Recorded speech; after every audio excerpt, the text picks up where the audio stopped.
Welcome back to the NASCAR Sprint Cup Series at Michigan International Speedway, presented by Pure Michigan 400.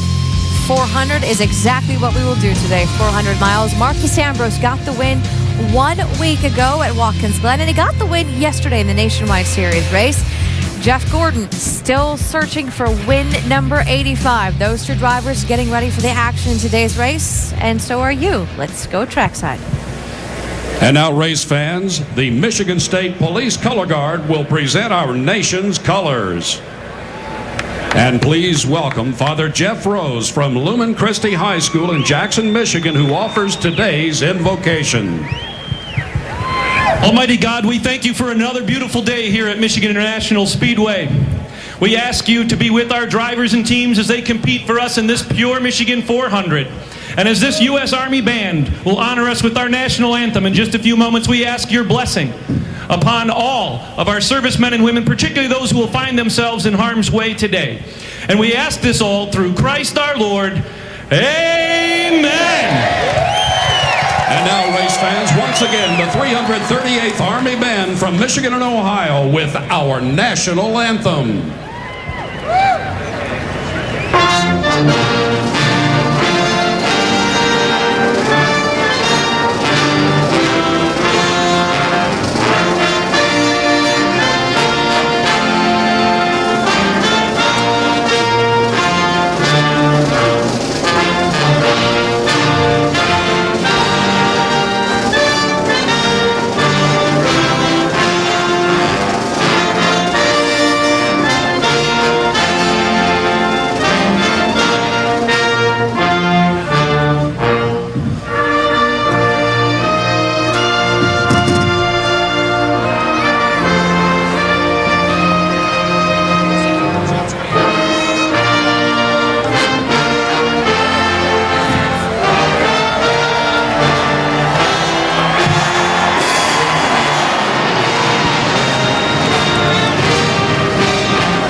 Ladies and gentlemen, the 338th Army Band from Michigan and Ohio, and our flyover by the F-16s from the 120th Fighter Squadron, Colorado Air National Guard. Ryan Newman is currently 8th in points, has 1 win this season. He starts 3rd today. Another win would make him feel awfully secure in the chase. And starting on the front row next to his teammate, Matt Kenseth, starts 2nd next to Greg Biffle. He already has 2 wins this season for Roush Fenway.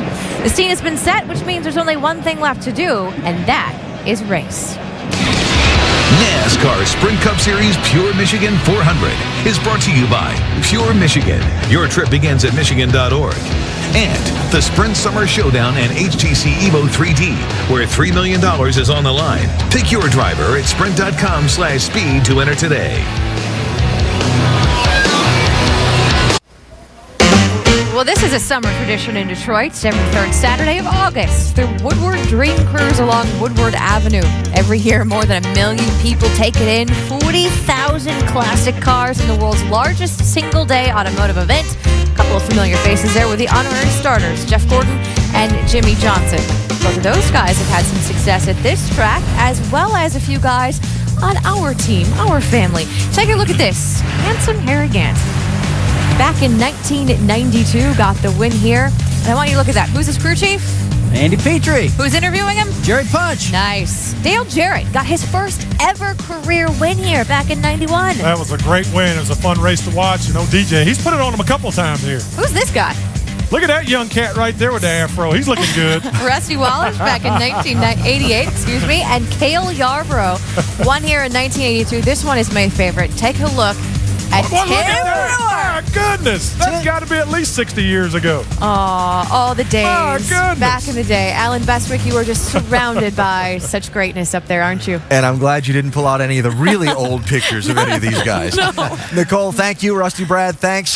Glad to have you with us today at Michigan. In the last race here, June 19th, we saw some tremendous racing. We saw some strategy play into the finish, and we saw the race decided by a late restart. What are we going to see today? I don't see any reason we won't see a lot the same. You know, these drivers love to come to this racetrack. Gives them a lot of racing room. We don't have a lot of cautions, but when we do, these restarts are fantastic.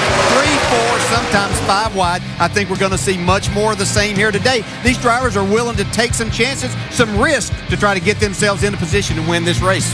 And the crew chiefs on these boxes, they're willing to take a lot of risks too. We've seen it all year long. Every one of these guys has tried to see how they can outsmart the other. And this is the best racetrack to do that. Don't be surprised if you see something that hasn't been done before, done today, trying to get that strategy win. One of my favorite sayings, not going to know how it ends until the checkered flag waves. Now, 22 races so far this season, 15 different winners. My question is, another different winner today, or does somebody actually finally repeat? My gosh, why would we think there'd be anything different? Whenever you have names like Biffle, Stewart, Earnhardt Jr., Martin, guys that haven't won, we have 6 drivers that won in 2010 that haven't won yet. So I think that we're going to see more of the same. Yeah, I'd like to disagree with you, but I can't. I think you're going to be one of those guys to win. Maybe Biffle. Or maybe the Dinger. Let's get him started up. And now, race fans, it's time for the command. Please welcome back your Grand Marshal, Heisman Trophy winner Desmond Howard, with the most famous words in motorsports. Gentlemen, as a representative of the great University of Michigan, I command you to start your engines! Last on the end, and guys on pit road, and then get it done. Believe in it, let's do it.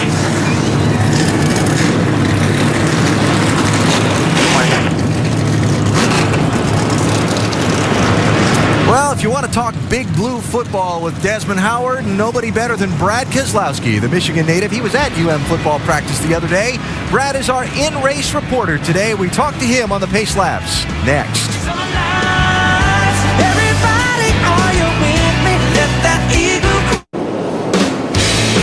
Brad Keselowski has been one of the hottest drivers in the NASCAR Sprint Cup Series of late. The big win at Pocono 2 races ago, followed by a runner-up finish last weekend at Watkins Glen.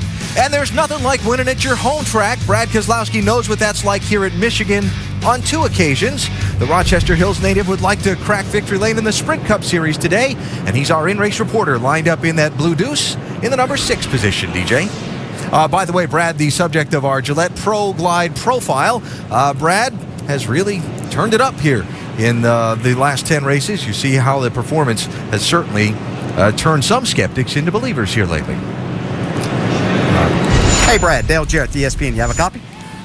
Yes, sir. Hey, buddy, our first question comes from our ESPN mailbag, and Joey from Princeton, West Virginia says, you've been running great this past few weeks and on a broken ankle, too. How do you feel about your chances of making the chase? Dale, I feel really good about it, and I want to thank all those people out there watching here today on ESPN. It's been a great run over the last few weeks, and appreciate everybody's support. It's been an awesome time for our team here, the Old Miller Lite Dodge team. So I really like our chances. We just got to keep plugging away, doing what we're doing right here, and who knows, we might find ourselves in victory lane today. Well, speaking of that, I know that those first 2 victories that you've got in the Cup Series are very special, but this being your home track, I know that would be even more so. Did that Blue Deuce give you an indication you might can do that here today? Well, you know, it was kind of up and down day through the weekend here. We qualified certainly very well, and I felt okay about my car, and then looked at the lap tracker and felt really good about it. So we'll just have to wait and see. We got the clouds coming in and out. We're going to have to make some good adjustments and find some track position at the end. And if we can do that, I think we can get our Dodge in victory lane. All right, Brad, you have a good, safe, and productive day there. Thanks for talking with us. Now, Andy's going to talk to your crew chief, Paul Wolf. Hey, Paul, Andy Petrie in the booth. You have us? Man, loud and clear. Hey, Paul, we talked today in our pre-race show a little bit about how you were a driver before you were a crew chief. How does that driving experience help you be a better crew chief on that box? I don't know, how much exactly. I don't know if we can say, but it definitely doesn't hurt.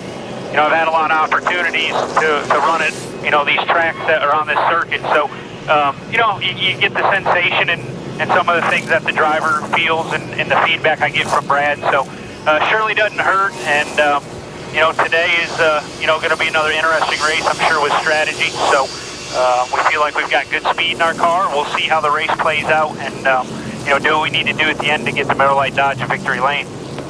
Okay, Paul, hope it works out great for you today. Good luck. Thanks for talking to us. Hey, thank you. Paul Wolf, Brad Keselowski, in-race reporter today for us here at Michigan. Brad carrying one of our 8 high-definition onboard cameras today. Got some interesting stories among our onboards. People starting up front, running for the win today. We got some guys starting a little farther toward the back, like, for example, Kevin Harvick and Clint Boyer, who have pretty good race cars, and we'll watch come on up through the field. And then some of the guys on that bubble in the championship, like Dale Earnhardt Jr. So some interesting onboard looks. Field a little late rolling off for the scheduled start, so we're going to squeeze in one more break. We come back for the green flag at Michigan next.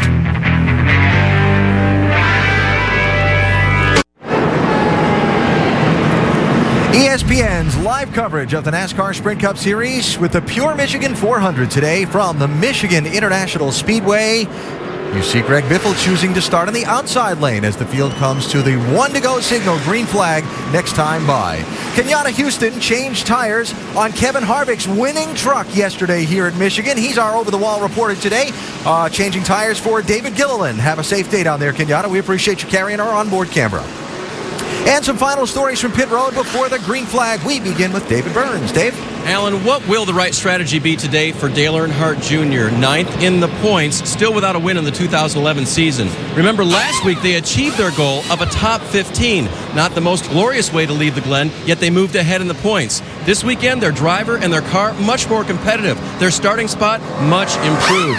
So today, their goals are higher, and if they can achieve them, then they can only help Jr. in his race to the chase. Vince Welch?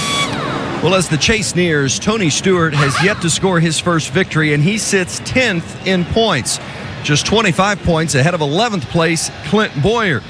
Now, crew chief Darian Grubb's going to be keeping an eye on Boyer and 9th place Dale Earnhardt Jr. today. Remember, only the top 10 in points get in. If you don't have a win, it's the race within the race here at Michigan today. Jamie Little? Well, when it comes to chase hopes, Greg Biffle is on the outside looking in. He's 13th. But a win today could change all of that. In the next 4 races leading up to the chase cutoff, this is the only track he's won at. Now today he starts on the pole, and you couple that with Jack Roush's dominance at this racetrack. 11 wins. He looks good for today. Dr. Punch. Well, sitting 18th in points with just 4 races remaining before the chase begins, Mark Martin knows he probably needs to win a race to have a shot at a wild card spot. You know, Mark has been very good at this track over the years, and in fact, in his 30 years as a Sprint Cup racing, he has 40 victories. 5 of those have come here. Maybe the numbers line up today for Mark. He starts 5th in car number 5, and oh, by the way, this may be his 5th and final chance to be in the chase as a full-time NASCAR Sprint Cup driver. Alan? Doc, thanks. Pace car is off. 200 laps around the 2-mile track. The Pure Michigan 400 is underway.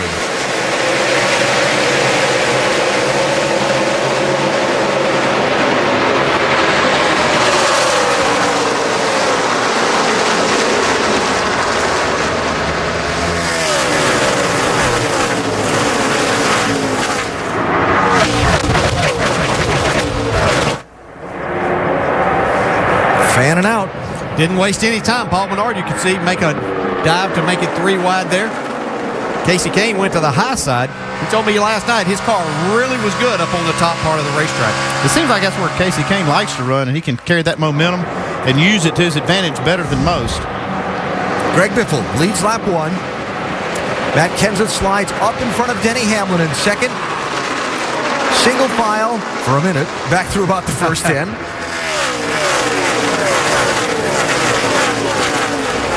Just until they get to those corners. There's David Reagan dropping down to make it 3 wide. Just such such a fun racetrack because you just have so many different lanes that you can choose, see if your car works there. As we see Dale Earnhardt Jr. right on the bottom. Most of the drivers I talked with, though, say that's not the preferred line. You might get away with it down in 3 and 4. First few laps of a run with fresh tires. After that, you're going to have to move up. Yeah, the problem with running on that bottom side is that by the time you get off the corner, you have to use all the racetrack all the way to the wall, and that's where everybody is. So it does pinch your car down low if you try to run down there, especially when you got all this traffic. See Tony Stewart all the way at the bottom of the racetrack in that 14 when he crossed the start-finish line. The car jumping. There's that little bump in the track at the very lowest part of this front stretch, created from where they did some renovations to the under-track pedestrian tunnel a couple years ago. This racetrack to be repaved starting Tuesday. But you'll see the guys that go all the way to the bottom of this front stretch having to hop that little bump there just past the start-finish line. Yeah, these drivers were telling me it'll give you a jolt inside the car. You have to be ready and prepared for it right then. Casey Kane in the 4, 9th place, trying to get 8th from Kurt Busch in the 22. A lot of guys had that 39 car on their mind in the garage this morning. Ryan Newman. Yeah, he's always been really good at this racetrack, and this team is really showing that they've got the consistency about them to be a real factor when it comes chase time. They're pretty solidly in there, even though they're just 8th in the points. They have that win that's really going to be beneficial to them. Dale Jr. right behind. There's 2 drivers here. Everybody's feeling stress about this race, but there's 2 drivers that have a lot of stress on them. That's Dale Jr. and Tony Stewart. Tony was feeling really bad about the mistake that he made on that last lap at Watkins Glen on Monday. Know that he gave away about 20 points there, but he's a confident race driver too. Yeah, you can see a little stress in the garage area yesterday during practice. They weren't one of the better cars for a lot of that time, and you know their backs against the wall. They have to get this car right. They have to score points, and that's a lot of pressure. I could see Darian Grubb up on the pit box before the race started. You could tell he was under a little pressure. Little 4 wide for a second, slimming out to 2 wide. Jimmy Johnson trying to make some ground along the bottom in the 48. How about Marcos Ambrose in the 9? Yeah, you know, he's going to need another win to think about getting in the chase, get that second win he could. And I think today's his best shot at doing that. See him trying to make some time on the high side. This is a place that he and his crew chief, Todd Parrott, could really make things happen and get that second victory. Ambrose with the win at Watkins Glen last Sunday, but still outside the top 20 in the championship. Remember, to take advantage of that wild card, you got to be within 11th and 20th in points. And because where Brad Keselowski is and the number of other guys in that group that have 1 win, he is going to need a second win to have a shot at getting in the championship.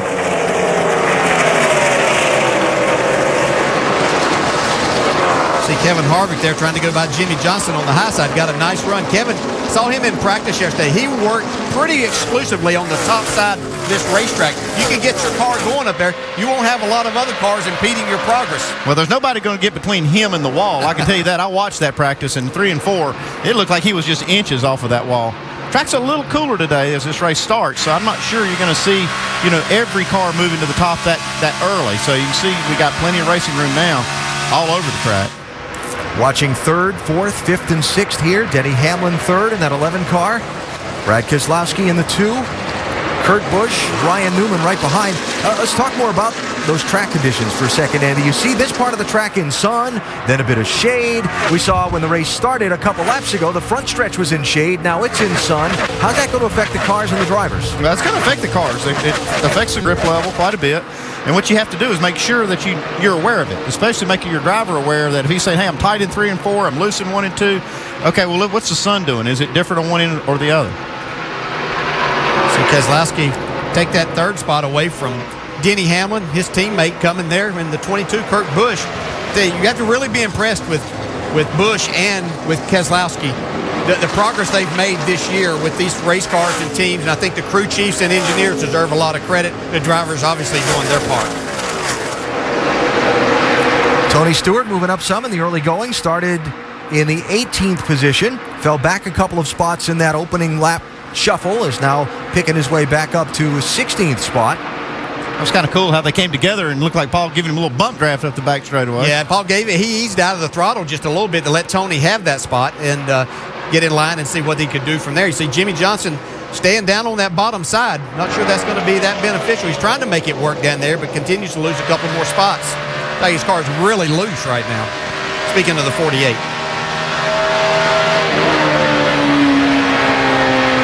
Kevin Harvick talking about moving up. Kevin started in 24th position. He's up to 17th. 10 laps of racing, that's pretty good. Yeah, I heard a lot of drivers talk about how good he was yesterday in practice. And I'm watching Tony Stewart working underneath him. Tony's car looks pretty good. Looks a little better than it did in practice. Vince?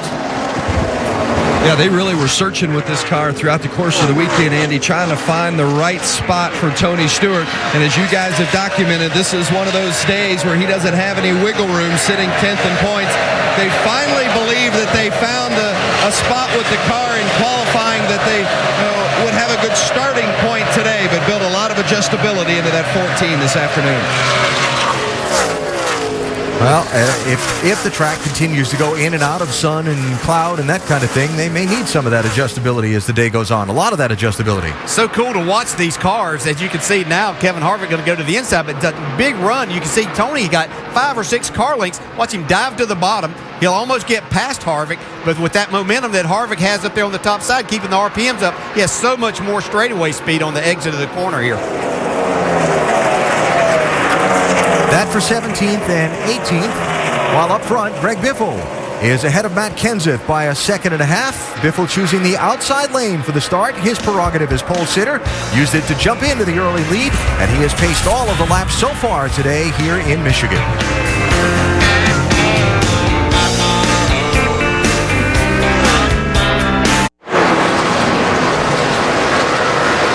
Just underway today in Michigan, Greg Biffle is out in front as we check out the $3 million Sprint Summer Showdown presented by the HTC Evo 3D. The Biff, of course, if he can go to victory lane, would be eligible for the Sprint Summer Showdown finale at the Atlanta Motor Speedway. If he wins that race, a fan, the driver, and the driver's charity will each win $1 million. Of course, Paul Menard, Marcus Ambrose, already qualified, as well as Brad Keselowski. Carl Edwards there, the fan favorite to win the race. Here at Michigan, that's a pretty good choice. Yeah, you can't go wrong with that, I wouldn't think. Carl Edwards had a lot of success here. Sprint.com/speed if you want to find out more. And more of you, I guess, picked Carl Edwards to win today than anyone. And if he was to get into the showdown, he'd be one of the cars to beat at Atlanta, too. So. Yes, he would. He's trying hard. Edwards started back in the field in 22nd. He only moved up one spot in this opening run, trying to get a second one there from Jimmy Johnson.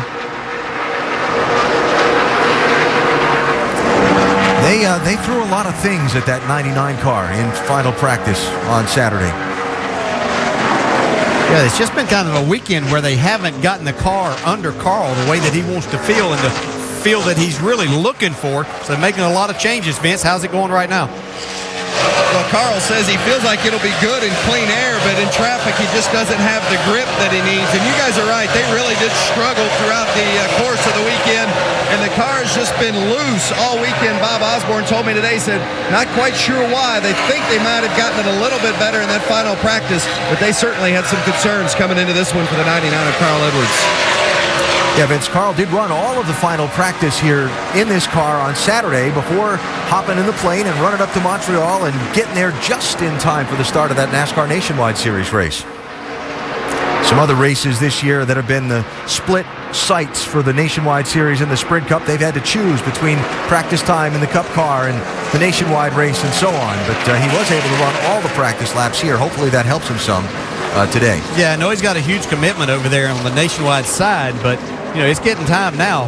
You know, they started the season out really strong, but we haven't seen Carl Edwards and his team be nearly as good here recently as what we've seen kind of Biffle and Kenseth, so they need to step it up a little bit more. The 16 is flying, Jamie.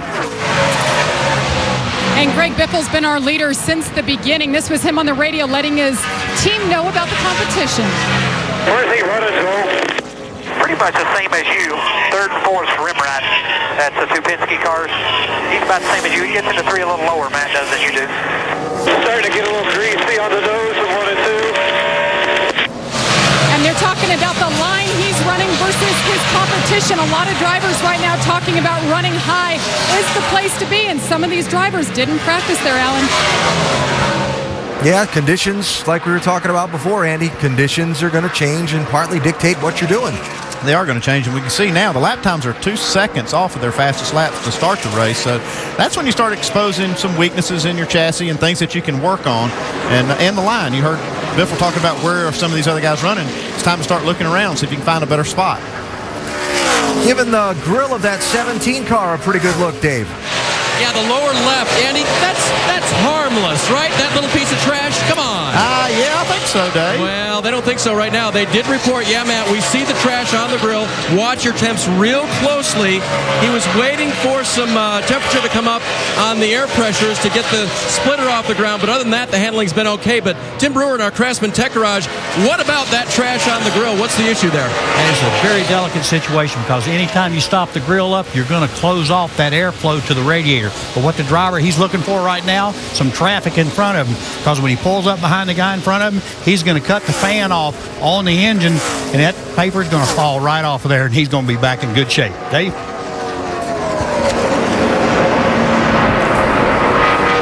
All right, Tim, thanks. So they're the looks like just a clear piece of cellophane. One of the problems is they make that opening exactly what they wanted. Yeah. They have just enough opening to cool the engine and enough to have enough downforce, and they can't afford for something like that to get on there to mess the whole deal up. Yeah, it used to be this was the worst place that we came. At the start of this race, you would have hot dog wrappers and everything else out there, and it would get clogged up very. They've done a much better job with the fencing and fans putting their trash in trash cans, and has really helped that situation. You're right. This has been the worst track for that in the history. So Matt running second behind his Roush Fenway Ford teammate Greg Biffle, who has paced all of the laps so far in the Pure Michigan 400. The Biff trying to break through in 2011 with a Michigan victory.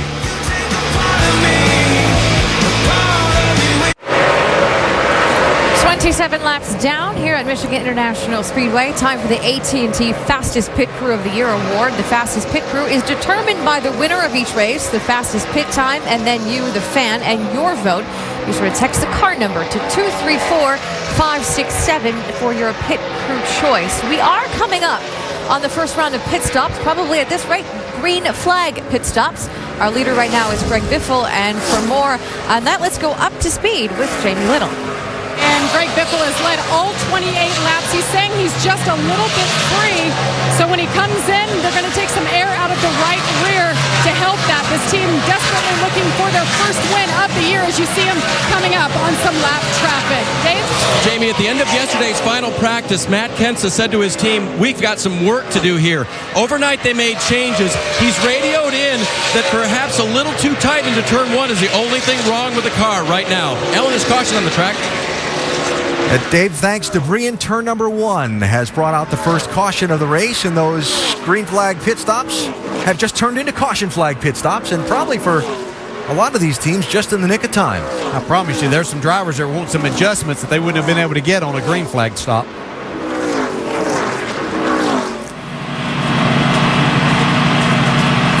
Maybe you were thinking like maybe Denny Hamlin? Denny's struggling there. He dropped back to 10th. Lap times are off quite a bit, so I'm sure that Mike Ford and that crew will be making some major adjustments on that 11 car. So, first caution of the race comes out 29 laps in. Quick update, 6 cars have gone to the garage. Tony Raines, Todd Bodine, David Stremme, Joe Nemechek, Mike Skinner, J.J. Yaley. Only 2 cars not on the lead lap, Ken Schrader and David Gilliland, and the pit road's going to be open this time, and first time for these crews to stretch their legs out. Yeah, they'll be slinging tires and wedge wrenches. You see one right there. Matt Kenseth's team getting ready to make an adjustment. And most crucial thing, get it full of fuel. Absolutely, got to get it full of fuel. Yeah, nice big pit stalls here too that you can get in, so not a lot of problems there getting in and out of your pit as a driver. Okay, pit road is open. Matt Kenseth should hit first among the leaders. Dave? He is the very first pit stall off of turn number 4. There will be a track bar adjustment, air pressure out to the right front to help that car actually turn a little bit better. Dr. Punch? 22 car, Brad Kenseth. Kurt Busch, by the way, in saying the car is very tight, entering the corner under load, air pressure change. They're also going to make a track bar adjustment right rear. Jamie? Brad Keselowski, upper right-hand side. Remember, new rule change. The fuel man cannot make changes on the left or rear side of the car. They've had to mix it up. The 16 of Greg Biffle, air pressure adjustment right rear, clean stop. Down and away, the team gets the job done, Alan. There was some mixing it up going on in the middle of that pack on pit road, but our Coke race off pit road, it's going to be Greg Biffle and Matt Kenseth coming off pit road in the first and second spots. And we'll come back for the restart in just a minute in the Pure Michigan 400. Yeah, the Biff by that much. The Pure Michigan 400 wrapping up its first caution. See some of those darker skies in the background. We'll be keeping an eye on those. Greg Biffle is the first off the pit lane. Casey Mears in the 13 did not pit, but he's going to pull over and let the rest of the guys double up here before we get the restart. Now, Kevin Harvick came back to pit road under the caution a second time. The first time he left, they were without something that they're supposed to have. Just one lug nut, but you got to have them all. And so that's going to kick Kevin from 12th position back to 33rd in line. Jimmy Johnson also made a second pit stop under the caution, Doc. Yeah, they came back in and took a spring rubber out of the right rear. Jimmy had said when the race began, the car just felt, and I quote, weird entering the corner. He said it was very uncomfortable to drive the car, and he said they needed to make some big changes, in which Chad made a call, air pressure adjustment, and also spring rubber out of the right rear to try to change the car coming off. All right, Doc, thanks. Jimmy Johnson, 21st to 35th because of the extra stop. Caution gives Ken Schrader, the Aaron's Lucky Dog, free pass. First driver a lap down, and Frank Stoddard's 32 has come back around to rejoin the lead lap. Schrader now showing in 33rd position as the scoring shuffles along.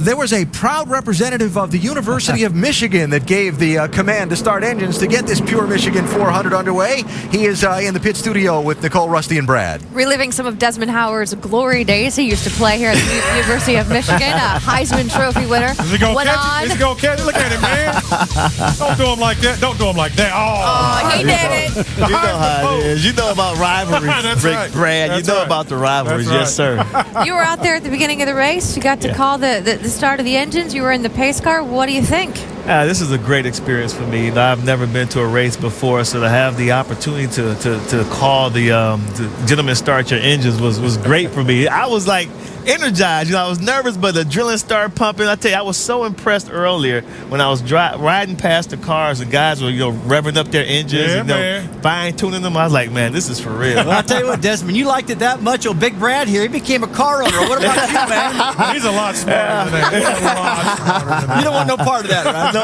I don't have NBA money. I don't anymore because I became a car owner. I'll tell you that right now. Hey, what about your Wolverines, man? Now, you got a new coach this year. Yeah. I see you got the ring and the hat on. Yes, What's sir. the deal? Y'all going to be any good this year? I think we're going to surprise some people. Okay. I was at the scrimmage yesterday, and I got to say, Denard, these cars are fast, but Denard has gotten even faster. He's the quarterback. This kid, the quarterback, number 16. Yes, and he has a new offensive coordinator trying to figure out a new system, but I think he's more comfortable now than he was in the spring. And I think the defense is going to be so much better. I hate to cut you off about football here, but we got a lot of college football coming up on ESPN. But right now, there's some action behind us on the track. Greg Biffle still out front with Matt Kenseth. Kenseth is the leader. You'll see them lined up 1-2, but opposite of the way they were when this race started. So, Alan, I will let you call it the rest of the way. Nicole, thanks, and I look forward to hearing Desmond on our ESPN college football coverage. Is that Carl Edwards heading to pit road as we go green? Just feels something weird there. Maybe didn't get all the wheels tight.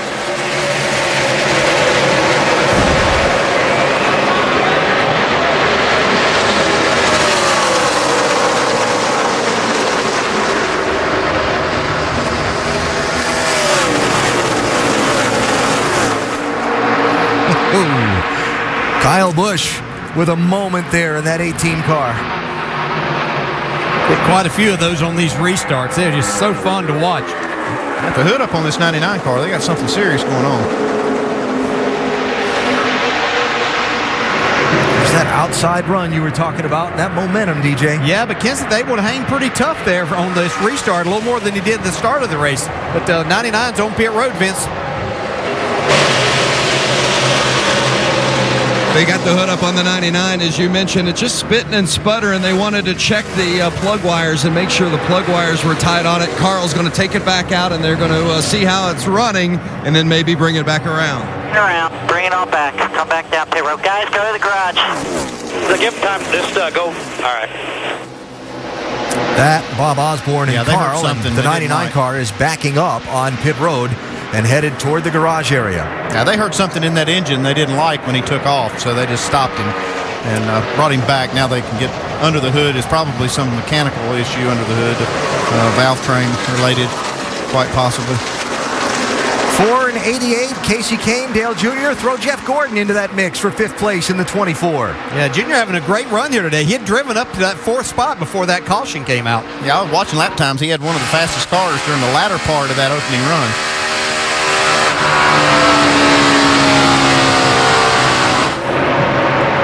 Junior really able, as I watch him, really able to get down into the corner, get this car turned and off. See some thoughts of 3-wide racing there again. Kevin Harvick, who had to go to the back, trying to work his way back forward here. He's going to have to make something happen from back there, try to overcome this deficit they've dug into with this loose lug nut. Those keywords, track position.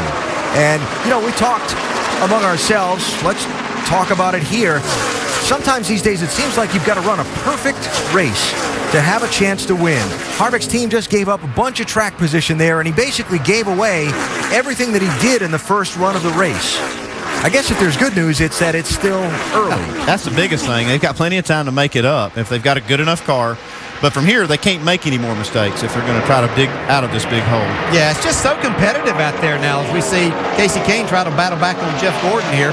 But it's so competitive with so many teams that can win the race, capable of doing that. And so you just can't make any mistakes. But the good thing for Harvick, as you said, it happened early, and you're at a racetrack where you can pass. A very wide racetrack. He's running the top. That should be beneficial to him. Andy, as you said, no more mistakes for this day if they have any thoughts of going to victory lane. The Penske Dodges, 3rd and 4th. Brad Keselowski, Kurt Busch. I'm watching Brad. He was making some time early in the race up on the top. Now he's trying the bottom. Probably because we have new tires on right now, and he's taking advantage of that grip level, and he can use the racetrack. He's not in a bunch of traffic.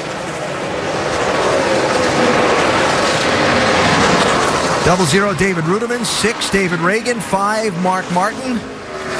Remember, we showed you in Countdown, Rudiman and Reagan with those nasty hits at the end of the Watkins Glen race last week. Yeah, as we see Kurt Busch go by his teammate there on the right side, but just glad these two drivers are able to be here. They're a lot worse for the wear. They're both beat up and sore, but here getting it done today. How about the 00 car, Dave? Yeah, I was going to actually give you the injury update on him, but David Reagan as well, right in front of him now making the pass. Reagan said he was sore this week, but crew chief Drew Blickensderfer said that David Reagan never complained about it, even in a 700-lap test at Martinsville this week for Goodyear. David Rudiman, on the other hand, right behind him, drafting the 00. His left side pretty banged up. He got physical therapy and ice this week. Rudiman said, the ice was the worst part. They just left it on there. Too long. 700 laps at Martinsville after that. Yeah, that's that'd be a long day. Sometimes that's not a bad idea, just to get back in the car and work those parts that are hurting, because that's the only place that you're going to do that is inside the race car. Jeff Gordon moving through this group in that 24 car. Yeah, there's no reason to think he's not going to be a factor in this race today. Every time Jeff Gordon and this team have qualified reasonably well, and I mean inside the top 10, that race car has been good on race day. They need speed. They know how important that is, and they're going to work on their qualifying stuff before they get to the chase to ensure that when it comes in those 10 races that they're going to be in a good position to start each of those 10. Jeff started 9th today. He's got a lot of wheel in that car, though. You see him coming through the corner. That's probably not a bad thing here. No, it's not a slick racetrack, and we'll find most of the time when we see the inside of Jeff Gordon's car that he has that. He takes that back to the older cars, the feel that he's looking for. That's what he wants, is a little bit of tug on the steering wheel. Works well on a very hot, slick track like we have here today. And right behind them, Ryan Newman trying to make up a little ground. Newman started 3rd, fell back some in that first run of the race. And now a 39 car running in 8th position. Greg Biffle has led all but a few laps in this race. Those few laps happening during an exchange of pit stops. Biff out in front in the Pure Michigan 400. Still early, though.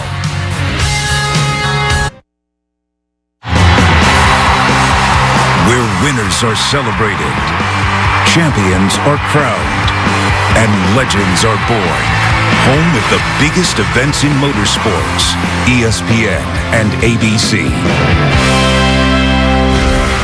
And have we got some motorsports to show you? The American Le Mans Series from Road America, 4:30 Eastern this afternoon on ABC. I heard the finish of that one is pretty spectacular. Lucas Oil NHRA Nationals presented by Lucas Oil. You'll see that tonight, 10 Eastern, ESPN2. We'll wrap up the Michigan weekend on the NASCAR Now Monday Roundtable, midnight Eastern, ESPN2. And then next weekend, dare I say, Thunder Valley. Nationwide Series Friday night, NASCAR Sprint Cup Series Saturday night, ESPN Friday, ABC Saturday night. That is the upcoming calendar of motorsports telecasts on the ESPN networks. About a quarter distance into today's Pure Michigan 400, riding with Clint Boyer, who is one of those bubble drivers in the race to the chase, and he's come a long way since the start of this one. Well, he had a long way to go, but he has come a long way. And heard a lot of people talk about Clint Boyer's car yesterday in practice. Really went through the corners well. So they thought that with this racetrack allowing you to be able to make passes, that he would find his way up into that top 15 pretty early. Boyer started back in 35th position, and he is in 16th spot right now. I mentioned the dark skies. By way of full disclosure, here's what the radar looks like. Chief Meteorologist Andy Petrie has been analyzing this carefully for us during the commercial break. Yeah, we might get a break here. Looks like it could split us, and we'll be fine. Forecast was for a 30% chance of a shower, and we'll hope that it does split us and miss us. I got a 70% chance it'll miss us, Al. There you go. You always work better at math than me. Kurt Busch and Jeff Gordon, third and fourth. That 24 car continuing to inch its way closer to the front. Yeah, looks really solid. See Jeff inside there, driving through the corner. Have to really work these cars. The older cars that had more downforce stuff used to be a little bit easier. Now you see going by Kurt Busch here. And while we watch that race for third, there's a race for the lead, and it's changed hands. Matt Kenseth snuck up there and took the lead on us, didn't he? It's a little early for him to be sneaking up. Yeah, this is not typical Matt, but talking to him yesterday, said his 17 car was pretty good. A little tighter in the center than what he liked, though. Wait a minute, Jamie, was this a strategic change of the lead? That's right. Wait a minute. What do you do when you have debris on the grill and you're the leader? Well, when you have your teammate behind you, you work together to get it off. His temps got up to about 260, guys. All right, so the Roush Fenway Ford teammates. Matt says, okay, I'll lead. Let's see if you can get it off of there. Yeah. The question is he going to give it up? Yeah. Who was it? We heard, was that Kyle Busch a couple weeks back was talking about, well, I got in front of him and he's not catching me, so I'm just going to keep it for a while. That was he and Denny Hamlin, yeah.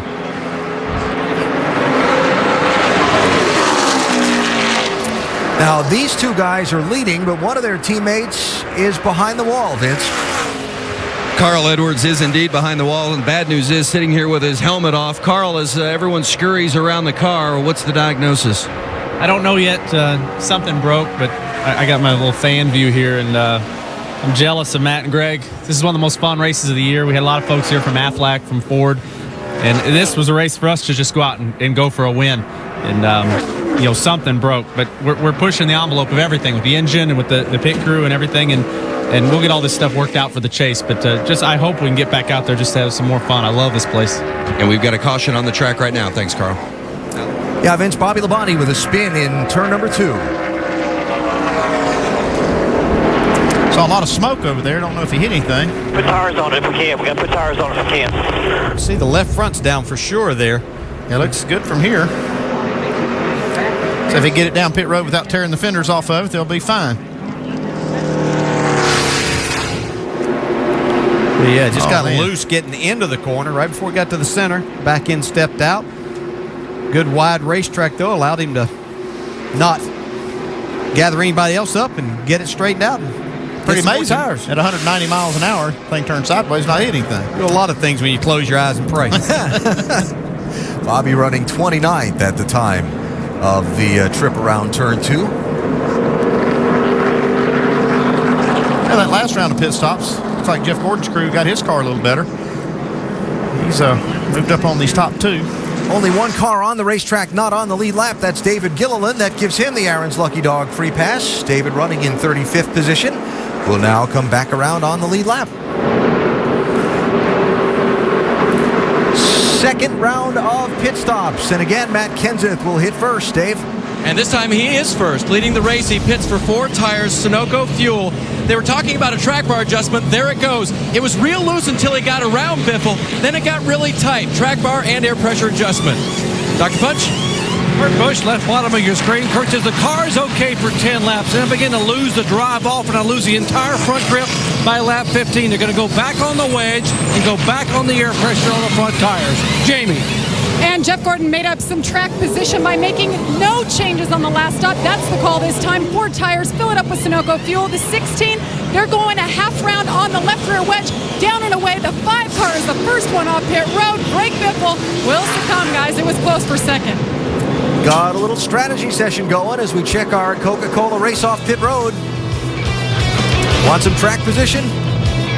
Spend less time on pit road than the rest of them do. Mark Martin out first. In the Irish Hills of Michigan, a beautiful summer playground spot dotted with lakes. There's a beautiful 2-mile racetrack where they have been going at it. In the Pure Michigan 400 this afternoon for the NASCAR Sprint Cup Series, Bobby Labonte with the day's only incident so far, that long slide off of turn number 2 that brought out the second caution of this race. And we welcome you back to the NASCAR Sprint Cup Series in Michigan, the Pure Michigan 400. Make sure you go to NASCAR.com for all your latest NASCAR information. Just past 1/4 distance in the race. Greg Biffle and Matt Kenseth have done most of the leading. Biffle actually has done about all the leading, beside of a few laps. And now it is Mark Martin out in front after just getting right side tires on this most recent round of pit stops. Kevin Harvick, well, not so good for him. Past the same cars we just passed again. So I don't know how we're ever going to get back to the front, Gil, without not coming into pits, I guess. We'll be fine. I know it sucks. I know it. We'll fix it. Just concentrate. We can fix this thing. We can still win. The car's good enough. That's going to be tough. You know, he's just complaining about not being able to make up spots on pit road with having a mistake on pit road and having to come back in with a loose lug nut. I can see how it'd be frustrating for Kevin. Harvick picked up from 31st to 22nd position after the extra pit stop on the first caution, and now he's in 25th position here. And remember, Jimmy Johnson on that first caution flag made 2 pit stops stuck. He's picked his way back up into 18th spot. And he says the car is much, much more comfortable than it was before. They came in, took that rubber out of the right rear, and Jimmy said the car just felt weird getting in. They worried about maybe hitting the splitter, but now the car is better, more comfortable, drivable in the middle of the corner, which will help the 48, guys. Glad Jimmy's feeling better about his car. I'm not feeling good about those skies there, Weatherman. Yeah, well, I didn't say it wasn't going to look like it was going to rain. Wow. It does. Here we go.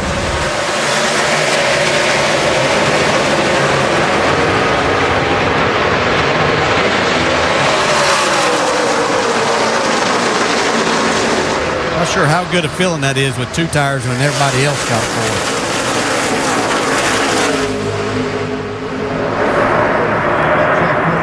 Biffle back to the front. 3 wide, Ryan Newman looking to the inside. 39 car trying to get some spots in a hurry.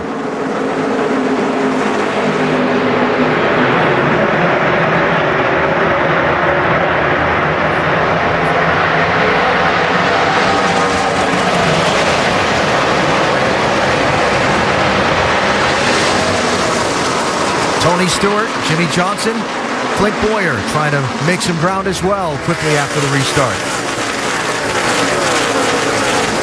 Jimmy Johnson down on the inside, really getting a good bite now. Yeah, his car really looks good right there. He's able to really turn the car left and it stays under him. This Michigan track, one of the few that Johnson has not recorded a victory at in his, I'll say, illustrious NASCAR Sprint Cup career. Yeah, really surprising because as well as they perform on these high-speed tracks over the years that they haven't. Of course, a couple of times they've run out of gas when leading right at the end. Boy, what does that feel like for a team owner when one of his cars pulls up alongside his other and the one starts wiggling back and forth? Richard Petty Motorsports, A.J. Allmendinger, 43. Marcos Ambrose, 9.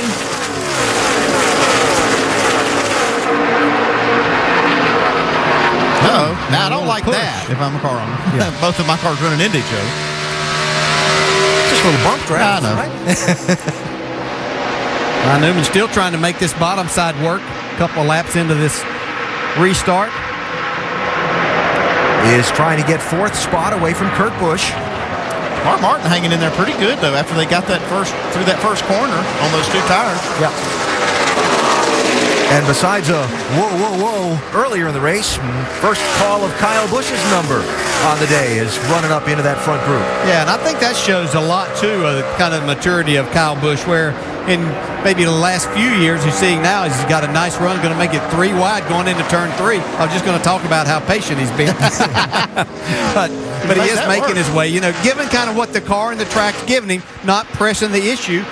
Got plenty of time. He realizing now that these races are literally won at the end, and I don't mean to state the obvious, but you don't have to get there and lead all the laps. You can take your time, get there, and make it happen when it counts. Yeah, I can just pass 2 in each corner like he's doing right there. That's right. How long does it take?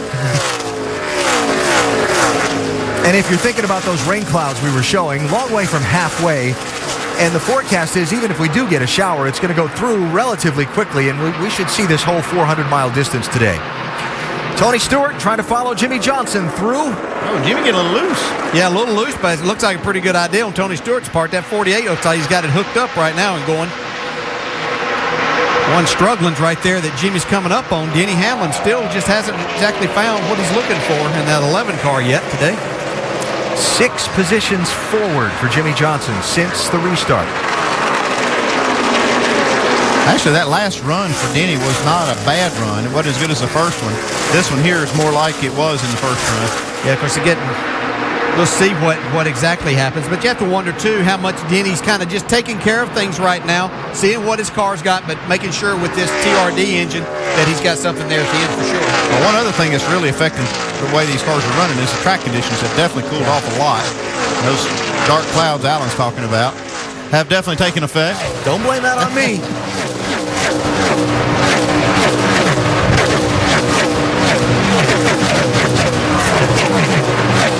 Denny Hamlin finished 1st, 2nd, and 1st in the last 3 races here at Michigan, Jamie. And right now he's just outside the top 10. He is, and you guys hit the nail on the head when you said track conditions are changing. Denny's been telling his crew for the first 2 stints, my car is so tight, I can't turn it. They've been adjusting, wedge adjustments, as Tony Stewart just blows by him. Now he's saying he's too free. The track has cooled down about 10 degrees at this point, but one thing we do know, that TRD motor under the hood, he told me it's been working great.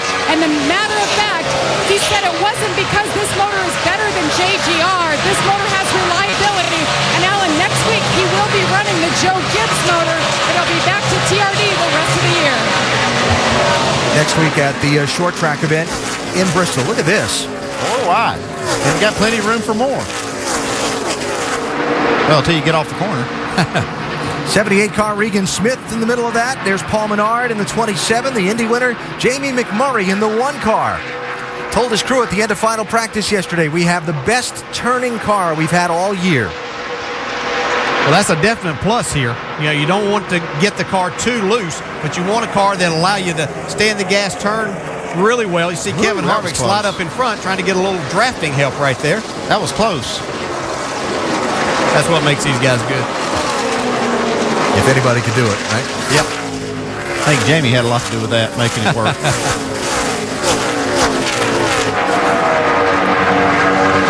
But there's an art form to that, though, right? Knowing how much to lift off the gas without breaking your own momentum to keep from running over the guy in front of you. Yeah, and this is the time that you give a guy a little bit of a break. Later in the race, that might not be the same. That hole case. might be 6 inches shorter. Yes. A little bit of trash on the grill of the leader, Greg Biffle, you caught there. Carl Edwards back in the race.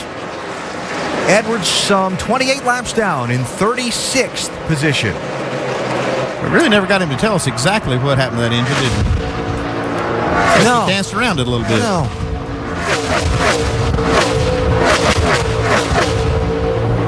Could also be the case they were so busy working on it, he just didn't know for sure. He just knew something wasn't right. It was important, whatever it was.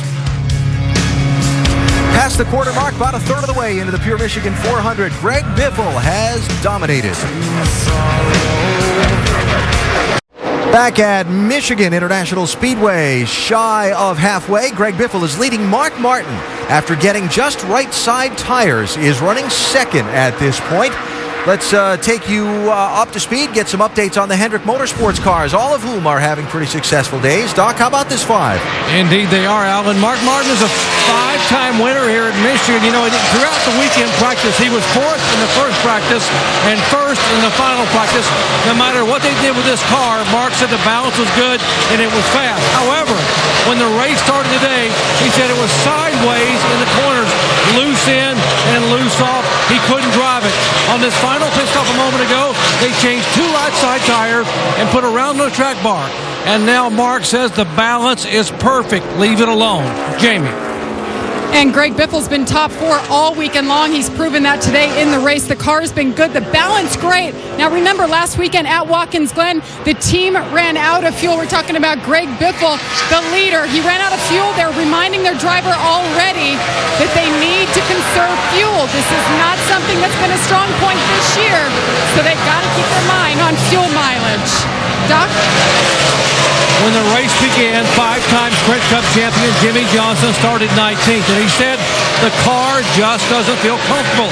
It feels strange entering the corner. He used the word weird even in the middle of the corner. Why would he be gun shy? Because back in June, early in the race on lap 9, Jimmy, all by himself, spun that car in the corner here, had to come down pit road. They broke the front sway bar because of the spin. It cost him 2 laps, and he finished back in 27th. So Jimmy wanted to be very, very careful. They came in, took the right rear rubber out, and now Jimmy Johnson is setting sail. He is up to 6th position. Dave. Dale Earnhardt Jr. had a condition in practice yesterday he really didn't like, Doc. That was a very loose race car, and he had that same feeling during the last run. They came down pit road, made some adjustments for that. He still says right now I have no right rear grip, and he's hoping they can continue working on this car. Remember, qualified in the top 10, a good start for them, struggling a little bit with the handling right now, Alan. Junior, one of the bubble guys in the race to the chase. 4 races until the field is determined to race for the Sprint Cup. Greg Biffle out in front has spent most of the laps of the Pure Michigan 400 pacing the way. Another round of pit stops not far away. Good racing at the Michigan International Speedway for the lead as we come in on halfway. Greg Biffle, Kyle Busch, 16 and 18, came off the pit lane together. They haven't been very far apart. Kyle Busch has had the lead a few times, but not officially. Greg Biffle won't let him lead at the line. So, been great, entertaining racing here. 2 guys that love to stand in the gas. They're at the right place. Jimmy Johnson, Kurt Busch farther back. This is for 10th and 11th spots. Yeah, Jimmy Johnson lost a lot on that green flag round of stops when he had to get kind of cockeyed in his pit stall, had to slow down getting there, and it cost him 4 or 5, 6 spots. On the other hand, Kurt Busch seems to have his car going again. And as Jamie mentioned before, the sun's out again. Track conditions have changed. Yeah, I promise you some drivers are hollering now that something totally different about their car than what they were talking about 15 laps ago when the clouds were over the sun and it had a little cooler temperatures. Mandy, you talked about Jimmy losing some time. Look at this. Jimmy losing some time. He was 6th before the pit stops, and then he's back racing for 10th now. To get a few laps on the tires, Kyle Busch goes to that high side. He really gets a huge run off the corner. His car just turns in the center, and he can just nail the throttle. Look, he's going to use this lap car to go by that on the high side. Look, they're drafting right by Biffle. Maybe. Or maybe not. That was pretty cool, though. The wind blowing at all? Is it gusty down the straightaway? Yeah, it's really gusty. Really gusty. It's blowing it's blowing against you down the back. Okay. Something's wrong with the motor, guys. Sorry about that. Everything looks good in here. Just taking it easy. Let me know what you want me to do here. Well, we see a lead change now. Looks like Kyle will get that spot officially at the line. But, if I'm Biffle, I'm worried about that, too, because you already saw Carl Edwards having a problem in the garage area with an engine. That makes you really study your gauges, look at things, and you're kind of sensitive to that. So when he felt those wind gusts, that's why he was apprehensive. Yeah, and you get a lot of that because of where we are here in this big racetrack. I've had it happen before, and you start looking, figuring out exactly what's wrong. And you never have that happening when your car's not very good. It's only when you have a great car that you start thinking about and feeling all of those things. All right, so it looks like Kyle's going to make the lead stick, at least for this lap, as we come to the halfway point of the Pure Michigan 400. Kyle Busch, the new race leader here at the Michigan International Speedway. Cautions out in the Pure Michigan 400. Debris on the back straightaway is the report. You see the cleanup crews heading out for it. And we expect the pit road to again be a busy place, even though the guys were just on the pit lane a little while ago. Pit crews will have to limber up. Question is, what exactly will they be doing to their cars when they get there? We saw Mark Martin take advantage of a situation just like this earlier in the race where he got 2 tires, and it worked out great for him because now he's 4th, and he kind of parlayed that 2-tire change then into quite a bit of track position. We'll see if anybody else will try it. That signal with the officials pointing downward, basically pointing at the pit road, saying pit road's open. That's their signal. So, who's going to do what? Dave, how about the 4-car? They'll be the first to try too, Alan. They're going to make no changes chassis-wise. The car a little bit free, but he can handle it. No changes last time. Just 2 tires for him. Second punch.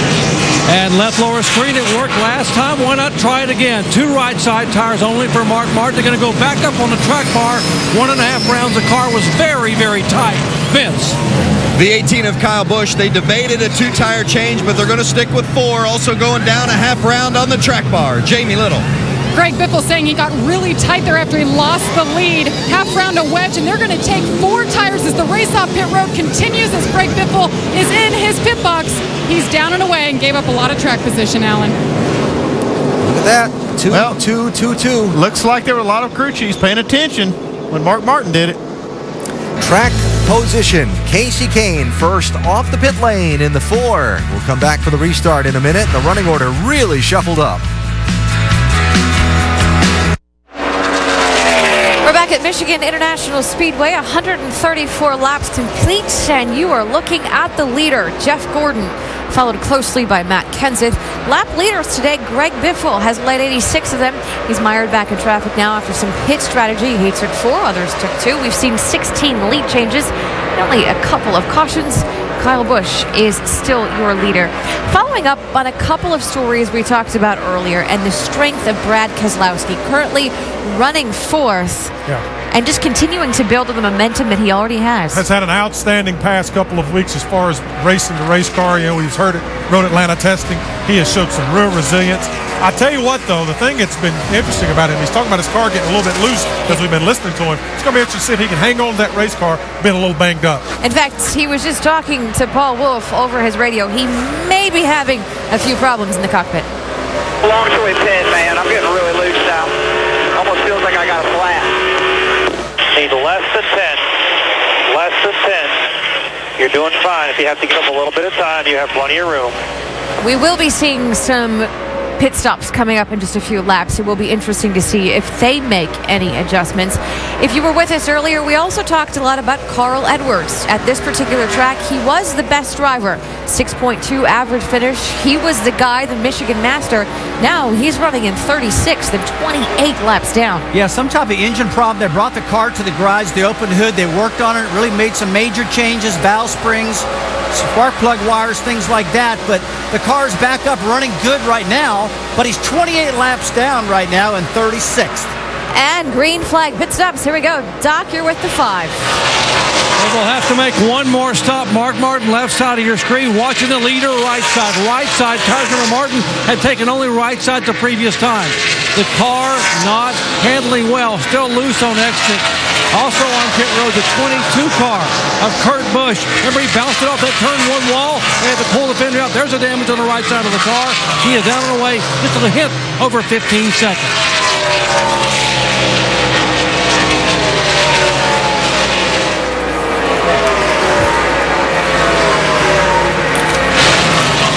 '39 car, Brian Newman Newman. The car has been very tight all day. They made an adjustment last time, and now it's gotten too loose.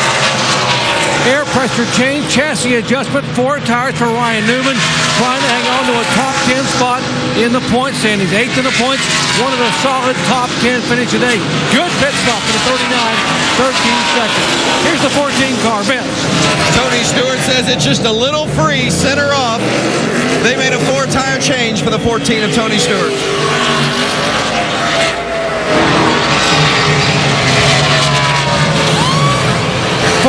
car in, Jimmy Johnson said the car is not happy at the top of the racetrack. Not happy at all. He said, I need a little more help turning in the middle of the corner, but I cannot give up the entry. 4 cars for Jimmy Johnson. Let's check in on the 2 car. Jamie. And you heard Brad Keselowski saying he's loose now. He felt like he had a flat. He wanted this pit stop. He said he needs drive up and off. 4-tire stop for Brad.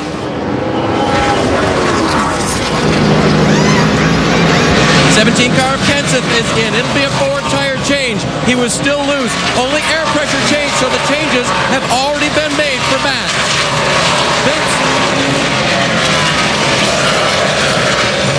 The 18 car of Kyle Busch says it's just a little snug center off. They're going to go back up a quarter round on the track bar. A right front air pressure adjustment as well for the 18 of Kyle Busch. Jamie Little. And you see the high cam there on Jeff Gordon, who gave up the lead. Fill it up with fuel, 4 tires. He was extremely loose as you see him side by side with Kyle Busch. Alan? And that is going to be the race for the lead after this exchange of pit stops. Right there, those 3 cars.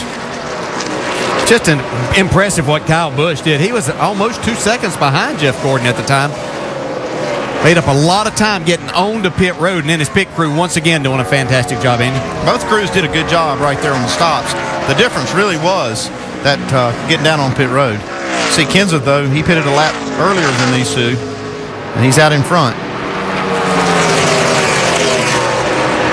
Comes Kyle Busch trying to get by Jeff Gordon while he's got these fresh tires.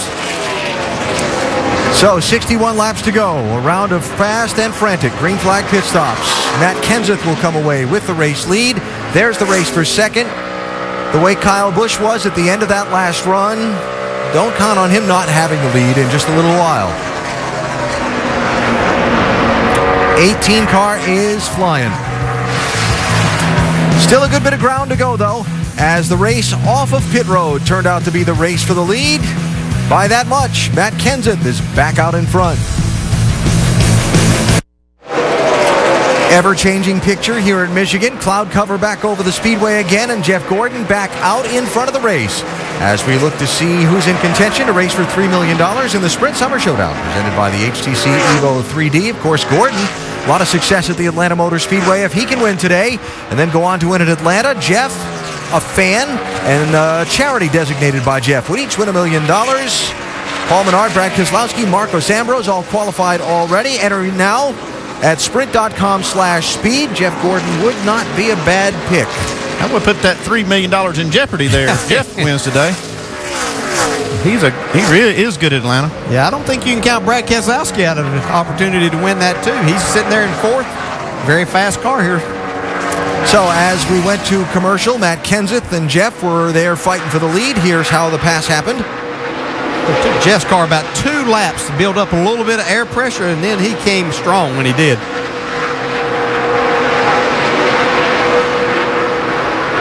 Thank you, I'll take that. Yeah, got some nice steam under the hood. And here comes Kyle Busch. Yeah, not sure that Matt Kenseth is totally happy with his race car right now. He beat these guys off pit road, but once they got back on the track, it hasn't been quite as strong. But those are 2 very fast race cars that's gone by. What are they saying about that 17, Dave? It's Matt that's doing the talking, and he used 4 reallys, and then he said loose. So they were loose. They made an air pressure adjustment, but now he said really, really, really, really loose.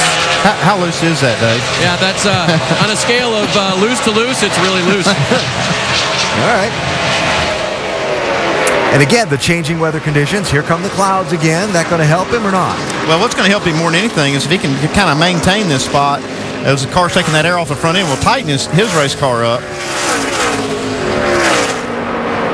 So Matt sliding back to 3rd position. But as we look at our DirecTV NASCAR head-to-head knockout, Matt and A.J. Allmendinger today. Matt looking good to advance in that competition. Started with 32 drivers, looking to whittle it down to the final 4, the fastest 4. Check that, to go race it out at Bristol next week. Bracket predictions, giving you a chance to win $1 million each, and of course drivers racing for a charity of their choice. So Kenseth right now with the upper leg on Allmendinger in the DirecTV NASCAR head-to-head knockout. So when you have a car that loose here, talk about Matt Kenseth, talk about his, you have to get a little more of a grip on the steering wheel, because carrying over 200 miles per hour down into these corners, the car starts to be a little bit free and you just can't turn the wheel. Very stressful time, but I would think as the air pressure builds up, that may help this car some. And just as you were talking, Andy, you get a little bit of air off of the front end. That'll certainly help him too. You see Matt doing a little more turning right than what you actually want to do coming off the corner here. Yeah, we've seen Jeff Gordon's in cars, and he's got a lot more turn to the left than his, and he's out front. So Kenseth and company with some work to do on what could be just one final pit stop left in this race if we stay green a lot. Talking about Jeff Gordon and accomplishments and that kind of thing, chasing the 85th win. Just a few laps ago, he went over the 22,000 laps led mark in his career. That's a lot of laps to run, much less lead. Makes me tired thinking about all of that. But he's done a terrific job. I see Dale Jr. on the move once again. Trying to take that 11th spot from Tony Stewart. Two guys battling for those final 2 spots in the top 10. Make the chase. Yeah, 9th and 10th in points as the day started and as they run. Hanging in those positions, but again, still a lot of races left to go. Denny Hamlin has come back onto the racetrack. Jamie, what were they fixing? Well, they took him back to the garage. Of course, you know, you heard he hit the wall, right front damage. I asked Mike Ford, his crew chief. He said the splitter bar cut the tire down, but there was no serious damage to the shock or rotor or anything else. His driver's frustrated, but that crew chief is hot right now, guys. The last 3 races, 27th, 15th, 36th. If they want to get in the chase, they needed to perform today.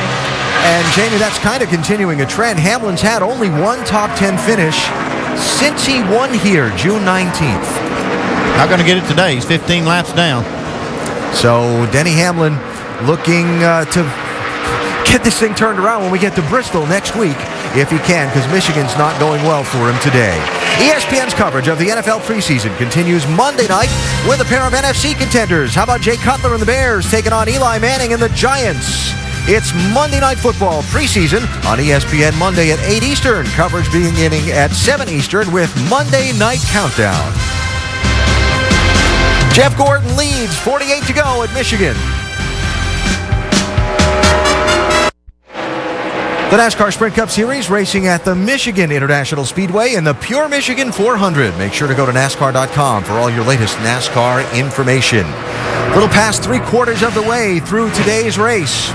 Jeff Gordon out in front of Kyle Busch by 0.8 of a second, with still another round of pit stops for all of them if the race were to run green from here to the finish.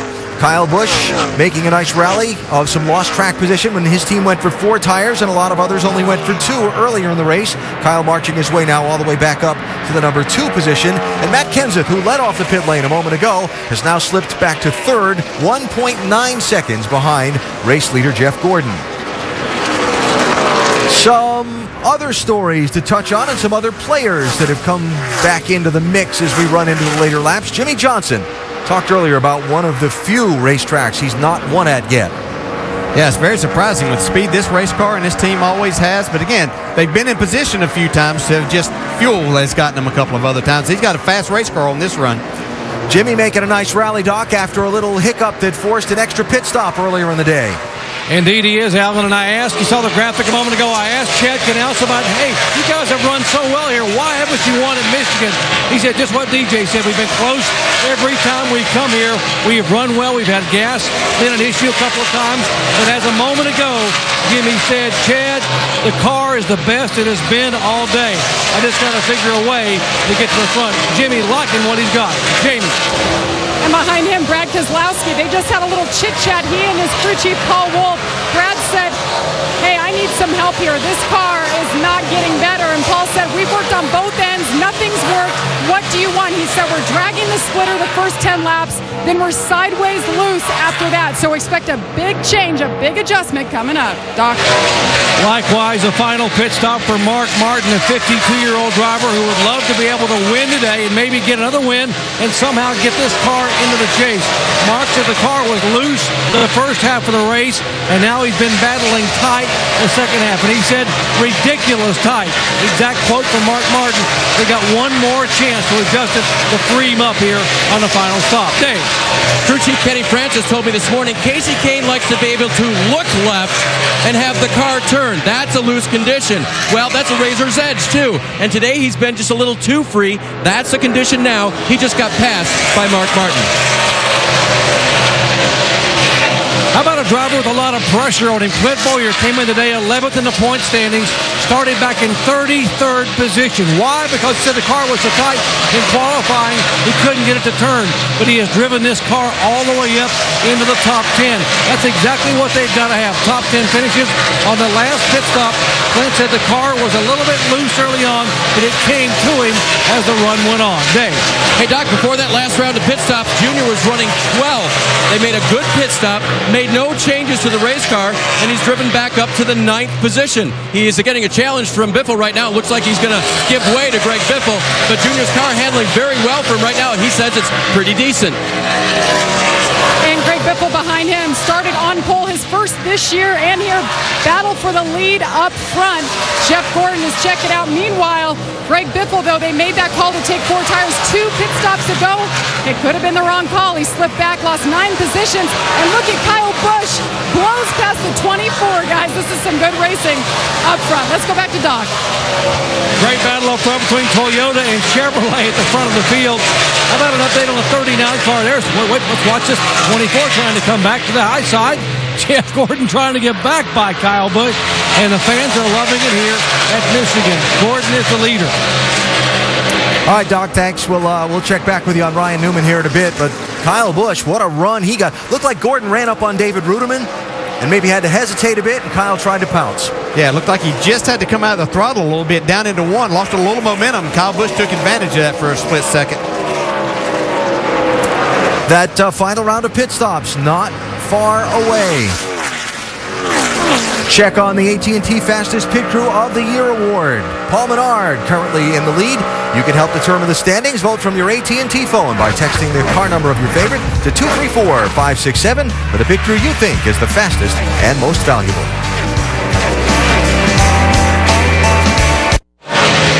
Back at Michigan International Speedway, money stop for the 48 final stop of the day. Jimmy Johnson has never won at Michigan on pit road, and now the caution flag is waving as Johnson is down and away. Johnson makes his final stop.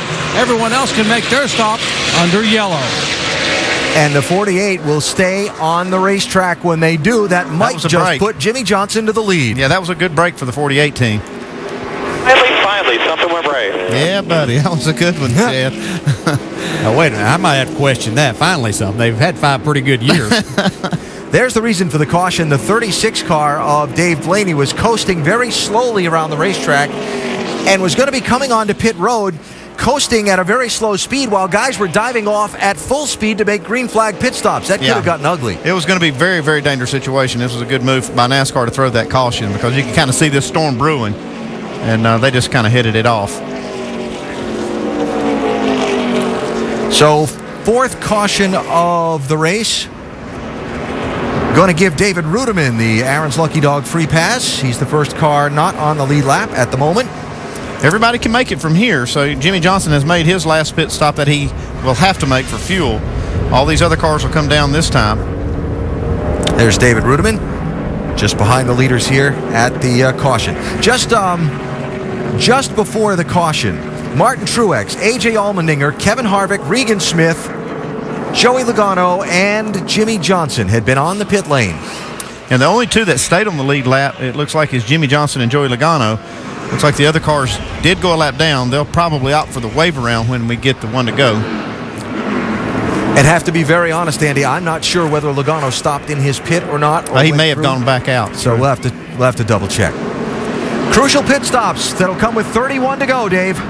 Third place, Matt Kenseth split the corner into 3 parts. He is loose, tight, loose. They will make a track bar adjustment and air pressure adjustment to the right front tire. Take air out of that track bar, will go down.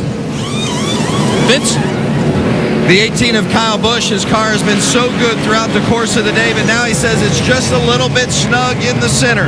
They talked about a track bar adjustment. They are going to make the track bar and a 4-tire change for the 18 of Kyle Busch. Jamie? And the 2 of Brad Keselowski, remember, he was having some problems. They wanted this stop to count. They wanted to make an adjustment. Air pressure adjustment was the call. 4 tires. Jeff Gordon, on the other hand, said he needs to pick up the throttle sooner. 4 tires for him. Race off pit road. And it looks like the 17. Coca-Cola race off pit road. Matt Kenseth's team getting it done again. Got the lead on the last set of pit stops, but Jimmy Johnson did not come down pit road. The picture has changed late in the going today here in Michigan. Kenseth off pit road first, but he's going to have to contend with Jimmy Johnson on this restart.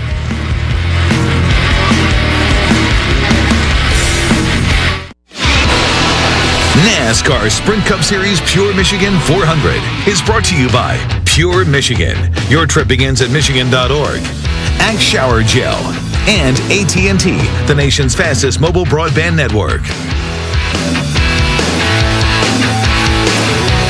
Get ready for a sprint to the finish today in Michigan, and remind you that later on, over on ABC, the American Le Mans Series race from Road America, 4:30 Eastern Time. And tonight on ESPN2, Lucas Oil NHRA Nationals, presented by Lucas Oil at 10 Eastern Time. NASCAR Now wraps up the Michigan and Montreal race weekend Monday at midnight Eastern Time, ESPN2. And then it's on to Thunder Valley, Bristol Motor Speedway for the Nationwide Series Friday, ESPN, and the NASCAR Sprint Cup Series Saturday on ABC. Remember, for the rest of the season where the Sprint Cup Series is concerned, day race, it's ESPN. Night race, it's on ABC. That's how simple it'll be to keep it sorted out. So we're getting ready for a 28-lap sprint to the finish. Jimmy Johnson on pit road for his scheduled final stop before the caution waved.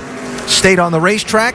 Matt Kenseth first off pit road on the caution flag stops, lines up alongside him. Johnson leading for the first time in this race. Couple of wave around cars. Montoya, Harvick, Regan Smith, Truex, Allmendinger all had pitted just before the caution came out, or most of them had pitted just before the caution. A couple of them haven't stopped yet, and I was correct. Joey Logano didn't stop in his pit. He came back in under the caution flag and is now back in traffic. Here we go, 28 laps left.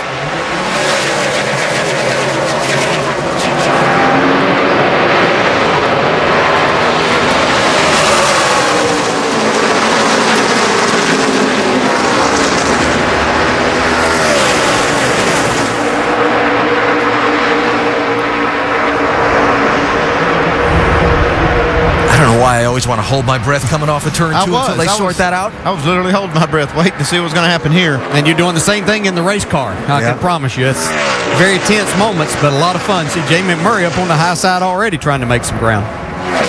Got fresh tires, got fuel to the finish. Now you really got to go. It's like Greg Biffle's gotten back in the mix again. Had a good pit stop there. Looking inside Gordon. That car will act a little bit better. Once he got back in traffic, Biffle really couldn't go anywhere. Gordon not willing to give that spot up right now. Here comes Brad. That big charge off that high side. Yeah, this is just going to be drivers now in these last 27 laps, just trying to find some clean air where they can make the most time and get going. You see Jimmy Johnson's got all the clean air out front. First time we've seen him out there today. Whoa, close off of 4.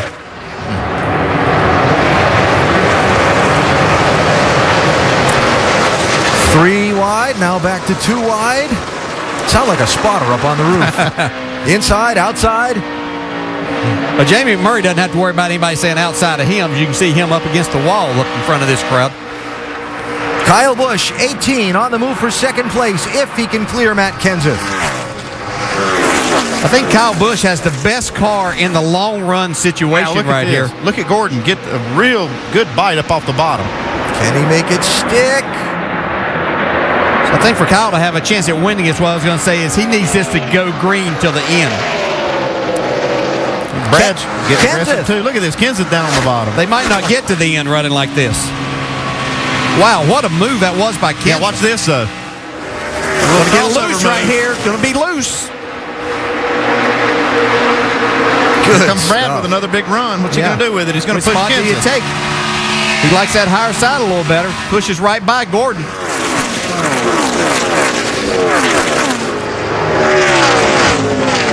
He's going to use that high line off turn 4 now. Matt's taking it away from him. They'll be able to push by Gordon again, though. Fastest part of the racetrack right here.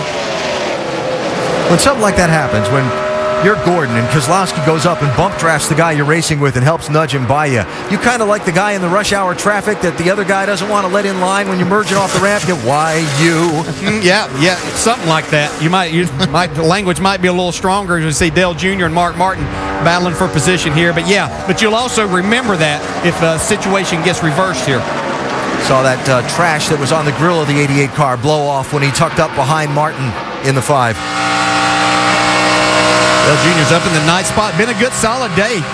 See, once again, Biffle's car just not performing unless it was out front today. Ryan Newman right there in the mix, too, for this position. Wow, look at Jr. Made it 3 wide, going to the bottom, trying to pass 2 at a time. And does it. Or has he? Ooh, Mark Martin's tight. Wow. We're talking about fractions of an inch right there. Junior had a little block there. I think he believes he's a little faster than Mark. He wanted to make sure he stayed in front. Either that or Mark was being an awfully good teammate and gave him a big push. Well, Mark Martin's like that, so. Kyle Busch checking out from what's now the race for 3rd place to try and set off after Jimmy Johnson. Here's Keselowski in the 2, Kenseth in the 17, and Gordon. This is 3rd, 4th, and 5th. Well, just another impressive run by Brad Keselowski and this Dodge team. Been in the top 5 literally all day. Jimmy Johnson was able to just drive away from this group while they were fighting among each other. That clean air really working for Jimmy in that 48. Casey Kane, Tony Stewart, 11th and 12th place. Kurt Busch, Jeff Burton right behind them. Haven't talked much about Jeff Burton today. 31 car started pretty far back, 32nd in the field. Yeah, he tapped the wall one time. He's just not been, all that great, but he just hasn't been, terrible. He's hung in there all day, and now he's able to take advantage of looks like a pretty good car at this point. Yeah, and unlike some other times this year when their car's been decent and they kind of were backsliding at the end of races, he seems to be in a little better position to take advantage of this today. David Reagan there on the high side, though, moving him back a spot for the time being. I know it's one of your favorite sayings at Talladega, but you do want to be moving forward at the finish, right? That's right. How about that 31 car, Vince? It's been an eventful day for him. You noted that he had some wall contact early. They've really been working on the race car to get it to be this good. And he's also said that the clouds and the sun have created some issues for the handling of the car. But right now they might be as happy with that 31 as they've been all day, trying to get a little momentum going. They haven't had much good break this year, but they are coming off a top 10 at Watkins Glen, their first top 10 of the season, believe it or not. Yeah, that is hard to believe. McMurray, the big run there in the 1, excuse me. Yeah, Jeff Burton, but he's feeling much better. He knows as far as points or anything this year's lost, but they're making progress at the end of this year that will give them a lot of hope as they look to 2012. Oh, see Jeff Burton really loose off of 4 that time. Watching this for 10th, 11th, and 12th. While we're watching stopwatches up here on the leaders. And Kyle Busch is making up some time on Jimmy Johnson. Yeah, he's doing that. Brad Keselowski continues to hold off Matt Kenseth for that 3rd spot right now. If this 2 cars had a weakness today, it's after they get about 15 or so laps on their tires, they seem to fall off just a little bit. We'll see if he's able to hang on. I think that's when that car has started to get loose on him, and we'll see what effect that has as we get into these final 18 laps. And Jamie, for one of the rare times today, full sun all the way around this 2-mile track. That's right. It's been up and down, in and out of the clouds all day. But Brad Keselowski, DJ, he was saying he was rubbing that splitter on the track for the first 10, and then he got loose. But this is what he said now since the pit stop. Holding on next dude who's screaming loose. And I was surprised on that pit stop. All they made was an air pressure adjustment to help the situation, and obviously it hasn't helped yet. Well, he's definitely wheeling that car. You can see him putting that right steer off the corner. My hands are sweating, and I'm not even driving it, watching this, because you just know the feel. Again, this is such a fast racetrack, and to have a car hung out like that, turning right literally from the center of the corner out. I didn't know driving a race car could give you flashbacks. See, they will put a little distance that time. He's moved up on the racetrack, and when you have a loose race car, if you can go up there, it will allow you to carry the momentum and then not have to turn the wheel as much, and so you can work with that loose situation a little bit better by running that higher side. I hear that theme music from Jaws playing again in my head. Look at Kyle Busch. He is running down Jimmy Johnson. Here he comes. Lap times faster than Jimmy's by a couple tenths of a second, each of about the last 4 or 5 laps, and he's run him down from a long way back. It's like he's been experimenting with a completely different line than what Jimmy's running, because he knows when he gets there, Jimmy's going to take away anything he wants, so he's going to have to run something totally separate. And you can see right here, you can drive a truck between them. Yeah, and I think Kyle's really... He knows that if Jimmy happens to try to move down there and block him, he can go to the high side. He knows his car's that good, but he's really doing a great job getting to this point. Now he's got to pass him. He's got stuff on his grill, too. Yeah, I was just going to point out that Jimmy and Kyle both have things on their grill, so temperatures, there's a long way to go in this race still. Have to keep an eye on that. And you see speeds at the line. Kyle faster than Jimmy again that last lap. It looks like both of these cars have something on the grill. See something on Kyle's car, too. Is this the move? I don't think you'll be able to complete the pass right here now, but he is continuing to work him. You have to be careful not to use up your tires in this situation, too. As you try to get down, you have to turn the wheel a little bit more. That'll put a little more heat in those front tires. You want to be careful not to give it up right yet. Still a long way to go. So you see Jimmy Johnson wheeling that thing right in the center of the car, bounced up a little bit on the free side. Jimmy Johnson with only 1 win so far this season. Who'd have thought that? No, the chase hadn't started yet. You'll see this team really turn it up. You see right there, Kyle didn't go all the way to the bottom of the racetrack. He used that lane up about a lane and a half, was able to keep a little better pace with the 48. He's able to side draft now to actually get a nose out in front. Yeah, that actually slowed him down. And watch him go to the bottom right here, I would think. That car just turns so good, and he can accelerate so much better. That's where he's beat everybody all day. Johnson led at the stripe that last time by, so when Kyle comes past to officially take the lead, it'll be with 12 laps to go.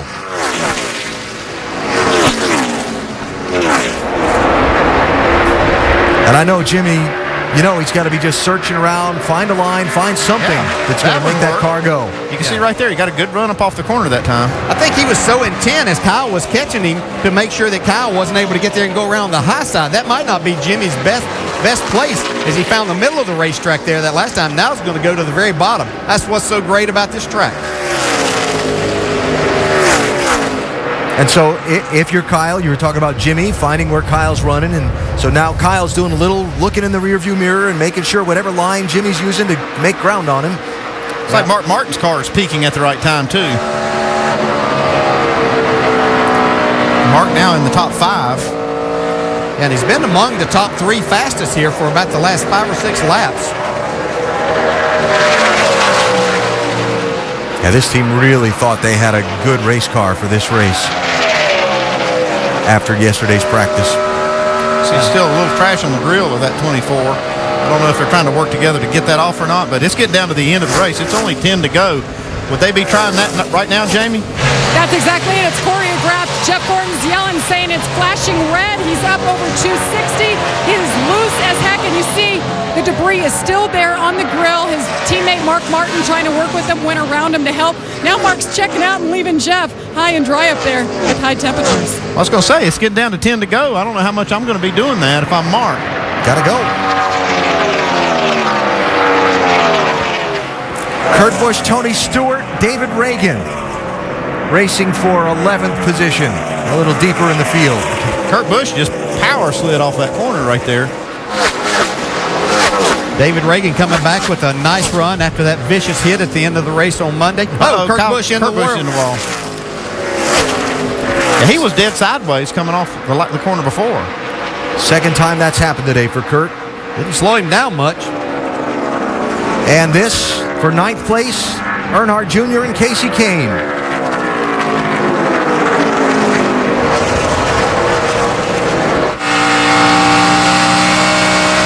You're not going to be able to complete the pass as Kane had too much momentum coming off the corner. See just behind him, 6 and 22, still side by side.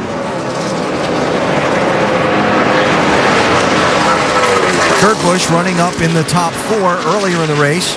Slipped back a little bit, got into the wall, fell back to just outside the top 10. That's where he's run for a while now. But David Reagan was wanting to sneak up there in front of him. He probably waited a little bit too long to make that move. Kurt Busch had the momentum again, and you saw the 6 car get a little bit sideways, had to lift off of 2. And remember that wreck for David Reagan at Watkins Glen. In order to be eligible to use a wild card to get into the chase, you got to be in the top 20 in points. The Watkins Glen wreck knocked him out. Right now, where he runs in this race for the moment, it would put him back into the top 20. Carl Edwards went to the garage area earlier in the race. Hood was up. They changed a variety of components under the hood of this car. Carl in 36th position now, cannot make up enough laps to gain any more spots, so he's probably headed for the garage shortly with that 99 car. Certainly he's not making minimum speed. No. Jeff Gordon still struggling. You can see him really loose, but it's allowed Clint Boyer to catch up to him, try to take that 6th spot away, and every one of these points, every one of these positions is really important to Clint Boyer in that 33.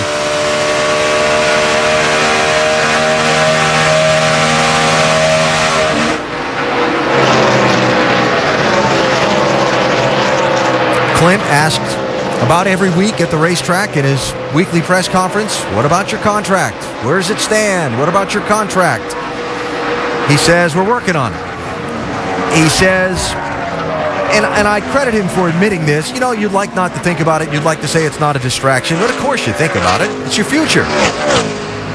It can't help but be a distraction. See David Reagan in the 6th finally get that spot away from the 22, Kurt Busch. But yeah, it is a distraction. You know, you try to put it aside whenever you get to the racetrack, in particular on the weekends, but it does take away from you being totally prepared in your mind, just thinking about the job at hand.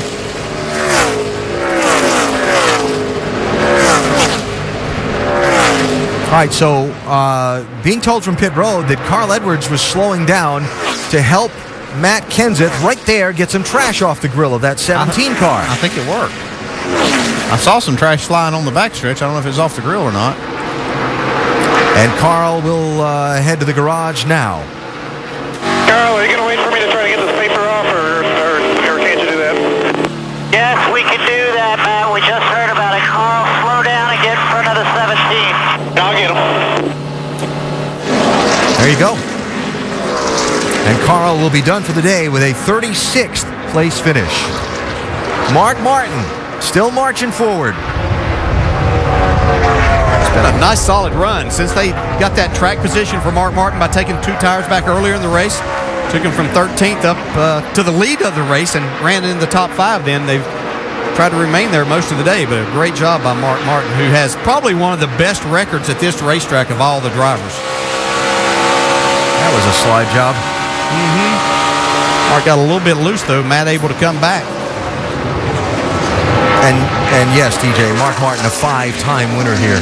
Yeah, and I think I heard maybe 30 top 10s or something in his career at this racetrack, and just incredible.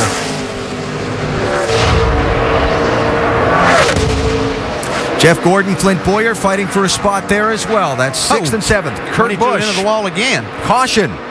Caution is out. Oh boy. Yeah, Kurt's hurt that car this time. What happened there? Right front tire.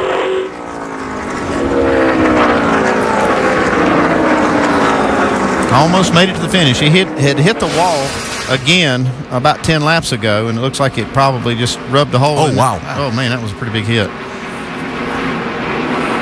It was probably from that contact earlier. He was running 12th at the time. That hurts. And you know, this team is not guaranteed a spot in the chase, Kurt, so they can't afford really bad points days in these last few weeks. That hurts. Andy, I'm sitting here trying to decide in my mind. Fresh tires are worth some speed. They are. But we're going to be setting up for a green-white checker, and we've got 27 cars on the lead lap. That's the problem. There's 27 cars on the lead lap. I'd be very reluctant to pit if I was in the top 3 or 4, 5, 6. And if I'm back there, no chance to win. I'm going to roll the dice. That was my next question. They pitted right at the outside edge of that fuel window. So now you got to have enough fuel to get through the green-white checker. Yeah, well, I think that tells us exactly what they're going to do. They're not coming in.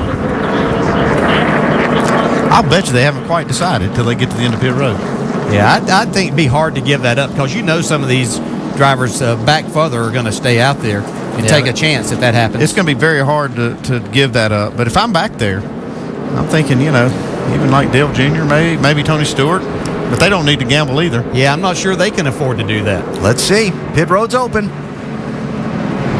can see some of those wanting to come. It's like Newman's going to be the first one. He was in 8th place. Wow. This is going to be interesting. Oh, boy.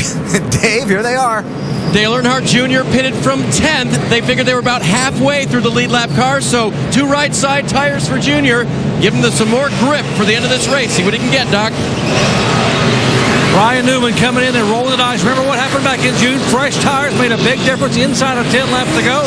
They made the pit stop right sides only for Ryan Newman. Seeing a lot of that. Right sides. There's Biffle right sides.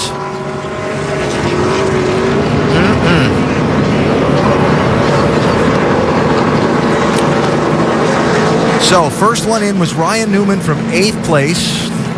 Oh, that's not a good way to be. Yeah, he hit the wall coming into his pit stall. Slid sideways. That's where he wound up. He hit it, you know, fairly good. Oh, got a little hit. Why? Wow. Lucky everybody got away cleanly there. So, while they work on this 9 car, on the racetrack, not pitting, are quite a few. Going to have Kyle Busch, Jimmy Johnson, Brad Keselowski, Mark Martin, Matt Kenseth, Jeff Gordon, Clint Boyer, Bobby Labonte. Those cars did not pit. And I'll check on David Ruderman because I believe he did not pit as well. Those 10 cars, they got 9 cars, did not pit. First guy with tires is going to be at least 5 rows back from the leader, but this is Michigan where they fan out 5 wide on the restarts. There's Brad Keselowski running 3rd, DJ. Hey, Brad. Dale Jarrett, the ESPN. You have a copy? Yeah, 4. What's up? Well, how about you tell us about these restarts here? They always look like a lot of fun from up here in the booth. What do you got for those guys in front of you? Well, they do look like a lot of fun, and they can be fun when you move forward, Dale, but I've been saving a little bit here. Kyle's been faster than I have, and my car's been kind of falling off on the long run, so I saved a little bit hoping this would happen, so we'll just have to see, Dale. I'm going to guess Kyle's going to pick the outside on the restart lane, and if he does, that's going to mean you know, my success on the restart depends on Jimmy getting going. So let's see what Jimmy's got, and we'll take it from there. Well, we see full sun out now. Has this racetrack changed a lot throughout the day when we've had the clouds and the sun? And how is the track right now? Yeah, it changes so much with the rubber that gets laid down on it, and the caution's coming. We pick it all back up, and then you add the sun in it. But you know, we've been adjusting on the Miller Lite Dodge all day, and I hope we got it here where it matters, but it's the best it's been right now, and I'll tell you what, I'm ready to go racing. All right, buddy. You've done a great job. Good luck here in these last couple of laps. 4, thank you. They will get the one-to-go signal at the start-finish line this time. I'll tell you one car I like on this restart is Mark Martin. He had a really fast car right before the caution came out. He's going to line up right behind Kyle Busch if Kyle takes the outside, which we assume he will. It's going to get interesting because just what Brad was talking about there, and he was one of the drivers yesterday telling me about this rubber that gets on the racetrack, and it takes a couple of laps to get it off. He said it's just so slick on these restarts. So, yeah, we heard Brad say that too. You know, how the rubber has affected their car. Yeah, you have to be careful. You're going to have to go hard, so can't be too careful. Let's hear from the 48 team, Doc. And remember, we told you Jimmy Johnson has never won here, and Chad reminded me this morning we were talking about it, how they have lost twice on fuel mileage issues. Now, Jimmy asked Chad a moment ago, are we okay on fuel? And Chad said, yeah, we're fine, but save, buddy, save. Save me some gas. Save me some gas. So I guess they're okay. The driver thinks they're fine, but I think Chad really wants him to save as much as they possibly can. Vince. With Dave Rogers, crew chief for Kyle Busch, you guys had a nice lead and then the yellow. Any concerns on the restart? Well, there's always a concern. You know, anything can happen. But pretty confident. This Interstate Batteries Toyota Camry has been real fast, and Kyle Busch has been doing a tremendous job driving the wheels off it. So hopefully we can clear the 48 here and go to victory lane, but we'll see. In turn 3, guys, getting them ready.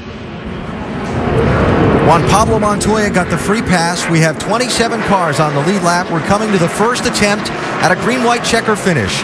The race under caution at the conclusion of its scheduled distance. So they'll restart it.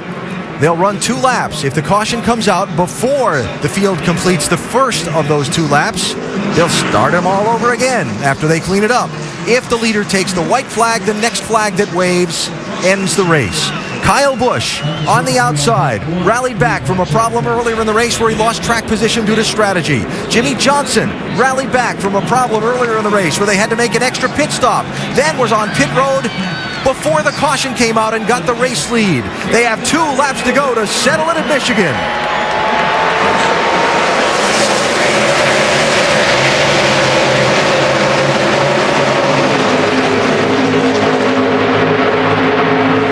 Contact back in the pack.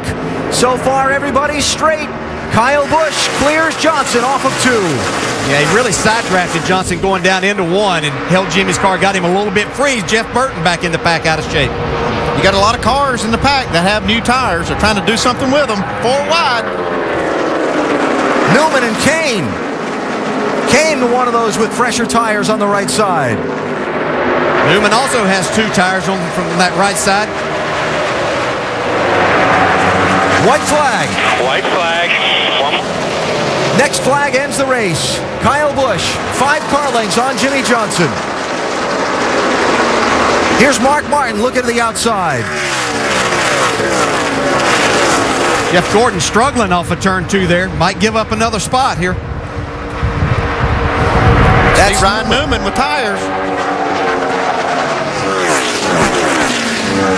With a sense of urgency. Jake Keselowski trying to make a run on the inside. Jamie McMurray scraping the wall as the field comes off the final corner. Kyle Busch, for the 4th time this year and the first time at Michigan, is going to take the checkered flag. Wow, they were 4 wide back in the pack. Jeff Burton, Martin Truex. What do you know? I finally win one. Oh, woo! Yeah, boys, get to some of that. Think he's happy? Hard racetrack to win on. He finally gets one. So Kyle Busch scores the win, holding off the 5-time champion in the 2-lap shootout. Vince, the 18 team. Dave Rogers led what I was going to say. Clinches their place in the chase. They can't do any worse than the wild card with that 4th win. Well, it certainly was a big win for this team. And remember, they were in such position to win the race a week ago at Watkins Glen, and it all blew up on them on a green-white checkered restart. Your man did it today. How big of a shot in the arm is this win after last week? Well, that's great. You know, Kyle Busch, the most competitive guy I've ever worked with, and he beat himself up more than he should have last week. You know, a better car won. You know, we had the 9-car beat on pit strategy, but he was a better car. But Kyle still took it personal, so this is good vindication for Kyle. But hey, what about Interstate Batteries? You know, our founding sponsor, Joe Gibbs Racing, finally got a win for Norm Miller. It's been so long. You know, when I started at Joe Gibbs Racing, Interstate was the only primary sponsor we had. To be crew chief in the Interstate Batteries car today is such an honor, and thank you, Norm. Appreciate it, man. Well done. The 18 in victory lane today.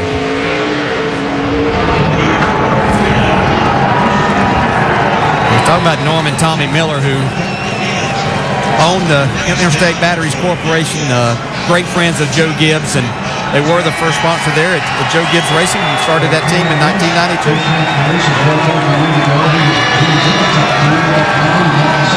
Kyle Busch providing our Goodyear winning moment today at Michigan with the burnouts in the bow and picking up his 4th checkered flag of the season. It was 6 days ago. He was the leader at the beginning of a green-white checker finish at Watkins Glen. He didn't win. He didn't even finish second. This time he had the 5-time champion underneath him for that green-white checker restart, and he got it done. Kyle Busch going to victory lane at the end of the Pure Michigan 400. Post-race coverage coming up. Especially in the long runs, he was able to battle the way back. Victory lane at the Michigan International Speedway, right out front where all the grandstand fans can see. The photographers have surrounded Kyle Busch, who's getting ready to celebrate his 4th win of this season. He's in victory lane with Vince Welch. Maybe this is the year. Kyle Busch climbing out of the Interstate Batteries car and celebrating his first victory here at Michigan International Speedway, and he gets that win in the Sprint Summer Showdown as well, so he'll be eligible for that big bonus at Atlanta.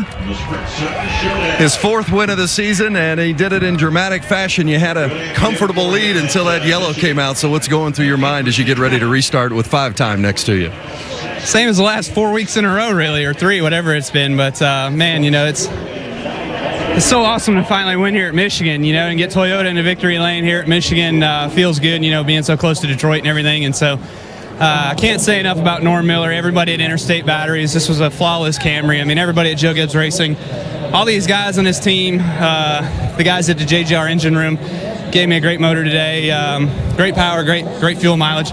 Thing was running 260 there with about 10 to go for about 10 laps or so, and I'm like, man, I hope we make it. You know, I had trash on the grill or something, but can't say enough about Sprint, being in the Sprint Summer Showdown. Hopefully we get a chance at Atlanta and to run up front there and to win the thing and bring home some extra money for charity, for a fan, and for all of us here at JGR. Put in perspective how flawless your day was. I know how good the race car was at the beginning of the weekend. Then you guys had some problems finding where you needed it to be, and then it was near perfect today.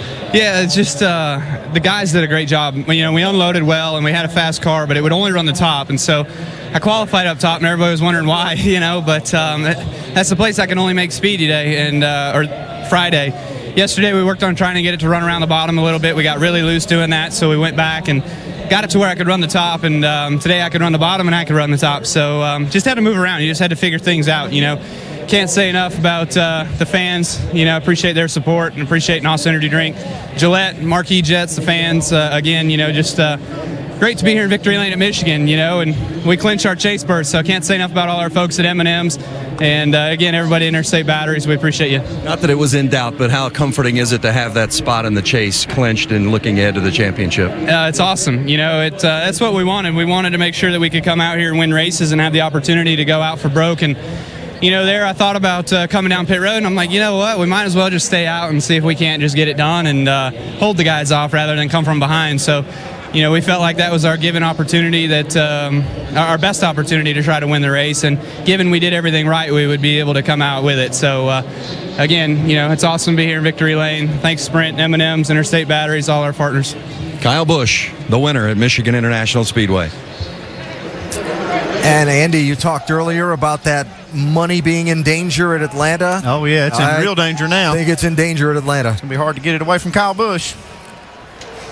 And Kyle Busch going to be looking for a big jackpot on that Sunday night of Labor Day weekend after a big win today here at Michigan. Kyle in victory lane. We'll hear from more drivers when we come back to the Irish Hills in a moment. Reminder about ESPN's coverage of the NFL preseason that continues Monday night with a pair of NFC contenders, Jay Cutler and the Bears, taking on Eli Manning and the Giants. It's Monday Night Football preseason on ESPN, Monday night, 8 Eastern. Coverage beginning at 7 Eastern with Monday Night Countdown. 23rd in a Sprint Cup career that ties As the race to the chase continues to wind down, now 3 races to go until the field is set for NASCAR's chase for the championship and the Sprint Cup. And here's how they look after Kyle Busch picks up his 4th win of the season. Carl Edwards, with the mechanical troubles today, dropped him a little bit down. Brad Keselowski picked up 43 points on 10th place in the last 4 races. That's still a long way to go to just make the top 10, Andy. Yeah, but he is steaming that way. I'll tell you, it's this incredible run that they've had. Greg Biffle leading the most laps today, but not winning. Denny Hamlin had a tough day here as well. Let's talk with some of the top finishers. Dave has Jimmy Johnson. And with as much as Jimmy Johnson has done in his career, it's hard to find a first for him. But how about a career best at the Michigan International Speedway? Second today, Jimmy. Talk about racing Kyle and everybody else today.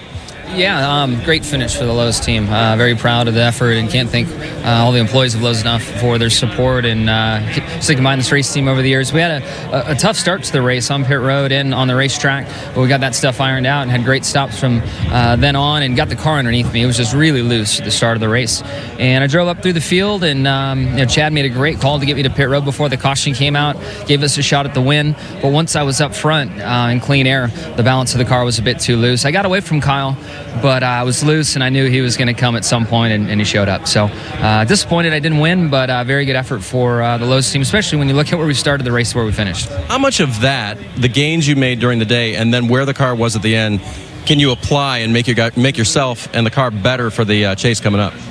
Yeah, I mean, good runs put so much confidence in the driver and in the team. There's a lot of sleepless nights in the garage area when you're practicing on Saturday and trying to make the right decisions to a Sunday race.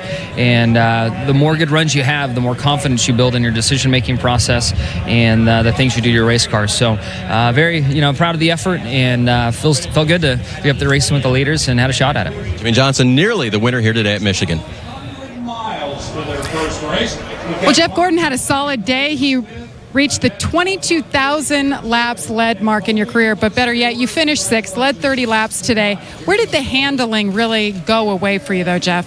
Well, I think we were really good in clean air, and when we got out front, we were able to show that. I think Kyle was the best car, and he won the race, but I felt like we were the second best car, and when we got the lead, we could really show that. There at the end, I just didn't get clear of the 17, and then the 2 got in there, and when that happened, it just killed us. We got real tight behind those guys. Then we got a bunch of debris on the grill that started messing with us, and the temps are going up. We got loose, but hey, all in all, a solid day for our DuPont Chevrolet.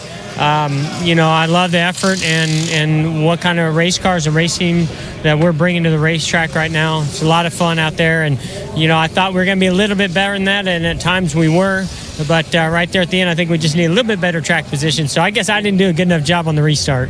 Alan Gustafson, your crew chief, told me this morning, hey, we have a cushion in the points in 7th. We're just going out to win this race. How much fun is it to just go out and concentrate on winning without the repercussions taking you out of the potential chase?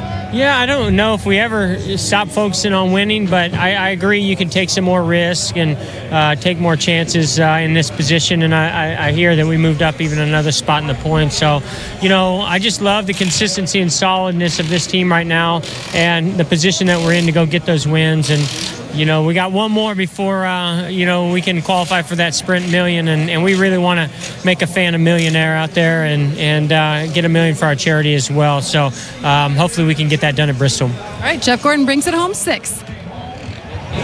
With that 3rd place finish, Brad Keselowski is now a career best 12th in Sprint Cup points. How do you feel about the day? Well, that's great. I was going to ask you where we're at in points, but good effort. We didn't have anything for the 18. He was really fast, and I really was surprised we were able to get by the 17 and 16. I think those 2 were both better than we were in the 24, but solid run. All in all, we executed really well today as a team and kind of out-finished what we had for speed, so we come back and work on getting just a touch more speed for these style places, but a great day, great execution, and proud of my team. How do you feel now about your wild card position, Brad? I think we're in pretty good shape. A guy that needed to win today from a wild card perspective didn't, and we're running out of races, and we're up there far enough in points to where if another guy does win it, it will hopefully kind of nullify it. So we'll just have to see how that plays out, but feeling better every week. It's on all their minds. A strong day for Brad Keselowski. A third straight top 3 finish. That's not bad. Yeah. Not bad. And a home track race for Brad Keselowski, who was our in-race reporter today. Kyle Busch and team celebrating in victory lane, mixing conversations of top finishers in the race and those with a lot at stake to try and make the chase. Dr. Punch is with Tony Stewart. Well, Tony Stewart needed a top 10 finish at Michigan today, and Tony, you got it. I know it had to be a bit frustrating. You hope to run better. Yeah, we just I don't know what we got to do to get one balanced for a day, but we haven't figured it out yet. So we were on both sides of the coin all day long, just back and forth between tight and loose. So just take what we can get, I guess. You stayed 10th in the point standings. Handicap, if you would, the next 3 races and your shot to get in the chase. I'll be perfectly honest. At this point of the deal, if we're going to run this bad, it really doesn't matter whether we make the chase or not, because we're going to be occupying a spot in the chase that somebody else that actually can run for a championship is going to be trying to take, because our stuff's so bad right now that we're just we're wasting one of those top 12 spots right now. All right, Tony Stewart, very frustrated about not running better, although he gets a top 10 finish here at Michigan. Ryan Newman started in the top 5. He finished 5th today. Ryan, talk to us about your day. We started off good. We were really tight on entry, and I made the mistake sliding through pit road, and we lost a bunch of spots that way. But a really good team effort. We were in the right position to make the 2-tire call and got the track position on the restart there, starting 10th, and just had a good enough restart to make it to the top 5. So good run for the Wicks Filters Chevrolet. I have to thank Wicks and all the people there from Wicks for helping us out and sponsoring us this race, and we'll go get them in Bristol. You gained a spot in the points. Talk to us about your feelings heading toward the chase now. Well, that's one thing. I mean, we gained on the guys behind us too, and that's the other part of it. We're as far into the chase right now as we were out last year, and we only got a few races left. So we're in a good position. Try to get a good next few races, and then we'll have a better shot at the championship. Good day to be in a great spot, Alan. Yes, it was. Solid run for Ryan Newman, if not the result he was hoping for. And 5th place effort today. Remember, he was the highest guy that stopped on that caution just before the green-white checker and put a couple of fresh tires on his Chevy. So next week, it's on to Bristol. A little short track racing in Thunder Valley. Then that $3 million on the line, the Sprint Summer Showdown at Atlanta. And then the final race to determine the places in the chase at Richmond. All of those racetracks with tickets available for these upcoming races. NASCAR.com/tickets or that phone number if you'd like to join us at the track. And then, of course, the chase itself begins, and we run those 10 races to determine who will be champion.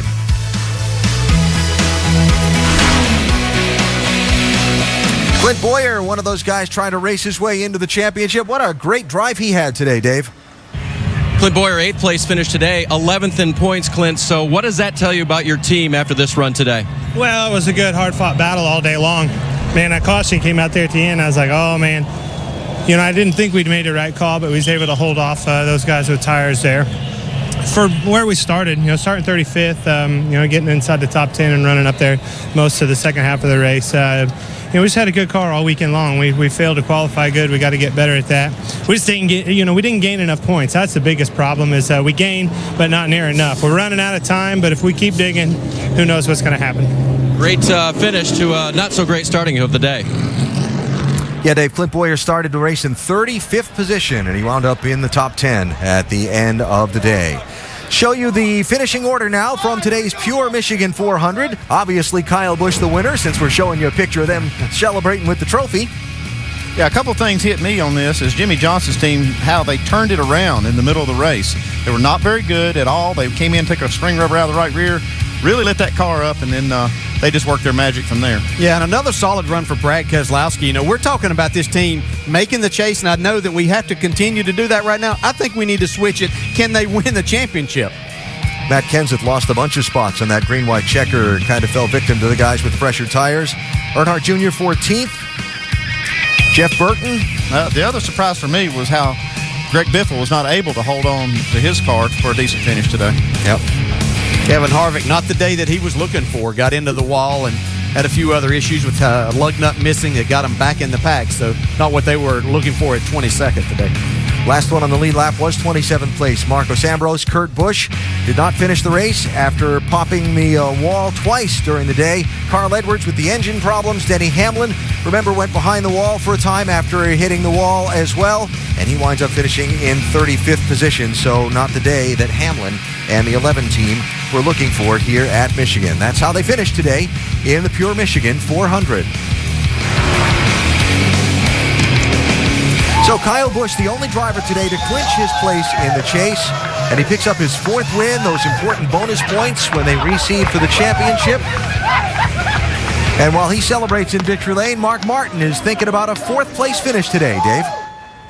Mark Martin with his 4th place finish. I'm sorry to say just the 2nd top 5 this season, but for you that must be a great feeling, Mark, finishing up there today. It's an incredible privilege to drive stuff like that, and thanks to Hendrick Motorsports, great race car and a tremendous engine.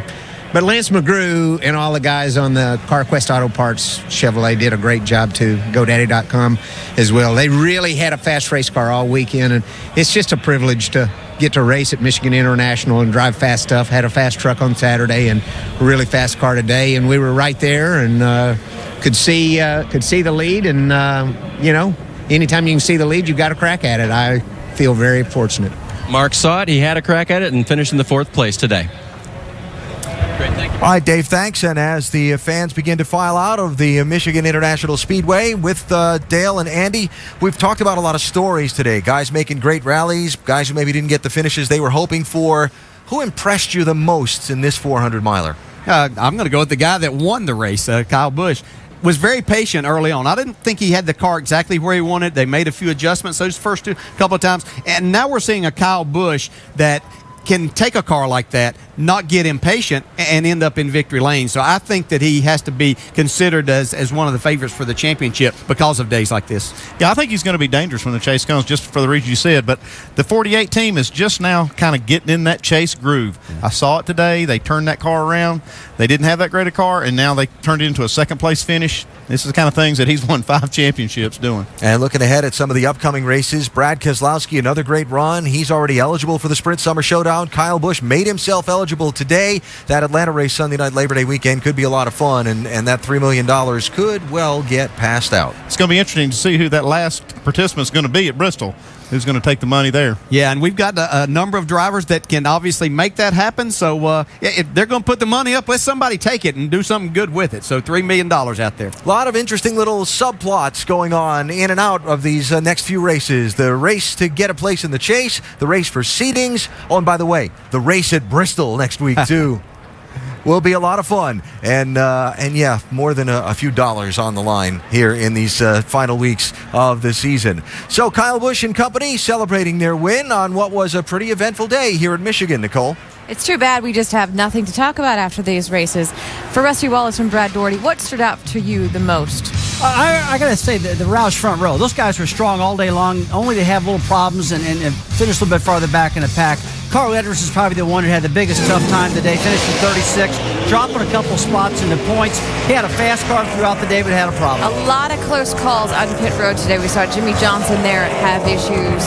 Casey Kane also had a few issues. And then, of course, there was the contact between Kevin Harvick and Marcus Ambrose. Yeah, that really ruined Ambrose's day, as a matter of fact. Had a decent run going. You see him coming down pit road. Kevin Harvick gets into the back of him, sticks Ambrose kind of awkwardly in his pit stall there, and it just created a terrible run for Ambrose today. A lot of problems on pit road.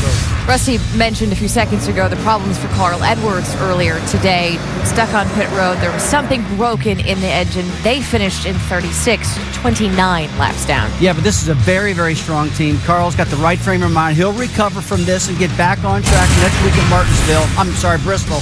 A good, strong team. Speaking of strength, Jeff Gordon was strong today. Yeah, Jeff Gordon was outstanding today. Got up front, led a bunch of laps, did a great job, had a good 6th-place finish, did an outstanding job for Jeff. Denny Hamlin, a guy that we were watching because of the different engine. We never got a gauge. Yeah, never to get a gauge. His car just handled terrible throughout the day. He finally got in the wall, tore the car all up. He's got that brand new Toyota Racing Development engine in that car. And Brad, we just couldn't figure out whether it was good or bad today. Couldn't tell at all. Kyle Busch putting the move on Jimmy Johnson late in the race, taking the lead. Boy, Kyle Busch, absolutely outstanding. You see Kurt Busch here getting to the wall. Right front tire goes down. We have a green-white checker. We're going to look at what's going to happen. He's got an old 5-time beside him up front. What's going to happen after the green flag falls? Kyle Busch goes to the front and wins the race. And you said, Rusty, this is just continuing to solidify Kyle Busch as a real threat to win this championship. Yeah, he has really matured as a race car driver, no doubt about that. I mean, when we look at Cal every single week, in my opinion, guys, he's getting better and better and better and starting to impress more people. That's scary. I think he is in great shape to win a title. I really do. I mean, he's got everything going on right now. This victory was a big time one. He run up front throughout the day. He's getting better and better, but when we heard the interview with Tony Stewart, eyebrows went up. Yeah. Frustration in that camp. Oh, it's all frustration. I mean, Tony Stewart is a second-half guy, and we have looked for him over the past several weeks to get to victory lane, in particular last week at Watkins Glen, where he is an excellent road course racer. So he's a little frustrated, but he is a great race car driver, and that team, Darren Grubb's crew chief, they'll bounce back. They'll be really good at Bristol. I'm not worried about them. Heading into this day, we were all talking about Roush Fenway. This is a Roush track. They are the most dominant team here. They started on the front row with the pole sitter, Greg Biffle, as well as Matt Kenseth in second. Kenseth was the best finisher in 10th. Very disappointing day. Well, they've had good runs, but I mean, they wanted to win. I mean, this is the home of the big three, no doubt about that. And when I drove, I mean, we really wanted to show off in front of those guys. I'm sure Carl Edwards, Greg Biffle, Matt Kenseth felt the same exact way they wanted to get it done. They didn't get it done. In fact, they got a stake drove right in your heart today by Toyota. So that was a tough day for them. Toyota's now won 4 of the last 5 races here at Michigan. But next weekend, we go Bristol, to the short track. Anything can happen, as we know. And so those guys we're talking about around that 9th and 10th position, they're still a very precarious position. They got to make something happen. That's one of your favorite tracks. Oh, man. Pretty good there. How many wins we got? Hey, we got 9 wins together. 9 wins. Oh, man, I got 9 too then. I love Bristol, Tennessee. Can't wait to get there. You talk about excitement. We're going to see it next week. How do you think it's going to set things up, though, in the chase? There are still a few guys. Clint Boyer, now 11th in points. No win, but he's in that wild card battle. Yeah, he's hanging on for dear life, and so is Tony Stewart and those guys like that. But, our Carl Edwards is looking very, very strong. Kyle Busch, Jimmy Johnson, let's talk about him for a second. He's getting himself really positioned right now to go for that 6th title. Had a 2nd place finish today, and he's moved back up to 2nd in points. So much waiting to unfold next week, and we will join you first Friday at ESPN 7 Eastern for the NASCAR Nationwide Series race. Remember, Kyle Busch has won the last 2 Bristol races there. No driver has ever won 3 straight. Then next Saturday night at 7 Eastern on ABC, it's the Sprint Cup Series race. Kyle Busch also won 4 of the last 5 races there. How will it play out in this race to the chase? Sports Center is coming your way next, and we will see you next weekend in Bristol. Leaving on the jack, 4 tires. We really know how to up, don't we, on pit road lately? So, I don't know how we're ever going to get back to the front, Gil. 48 will stay on the racetrack. Finally, something went right. Look at Kyle Busch. He is running down Jimmy Johnson. And here he comes. They have 2 laps to go. Kyle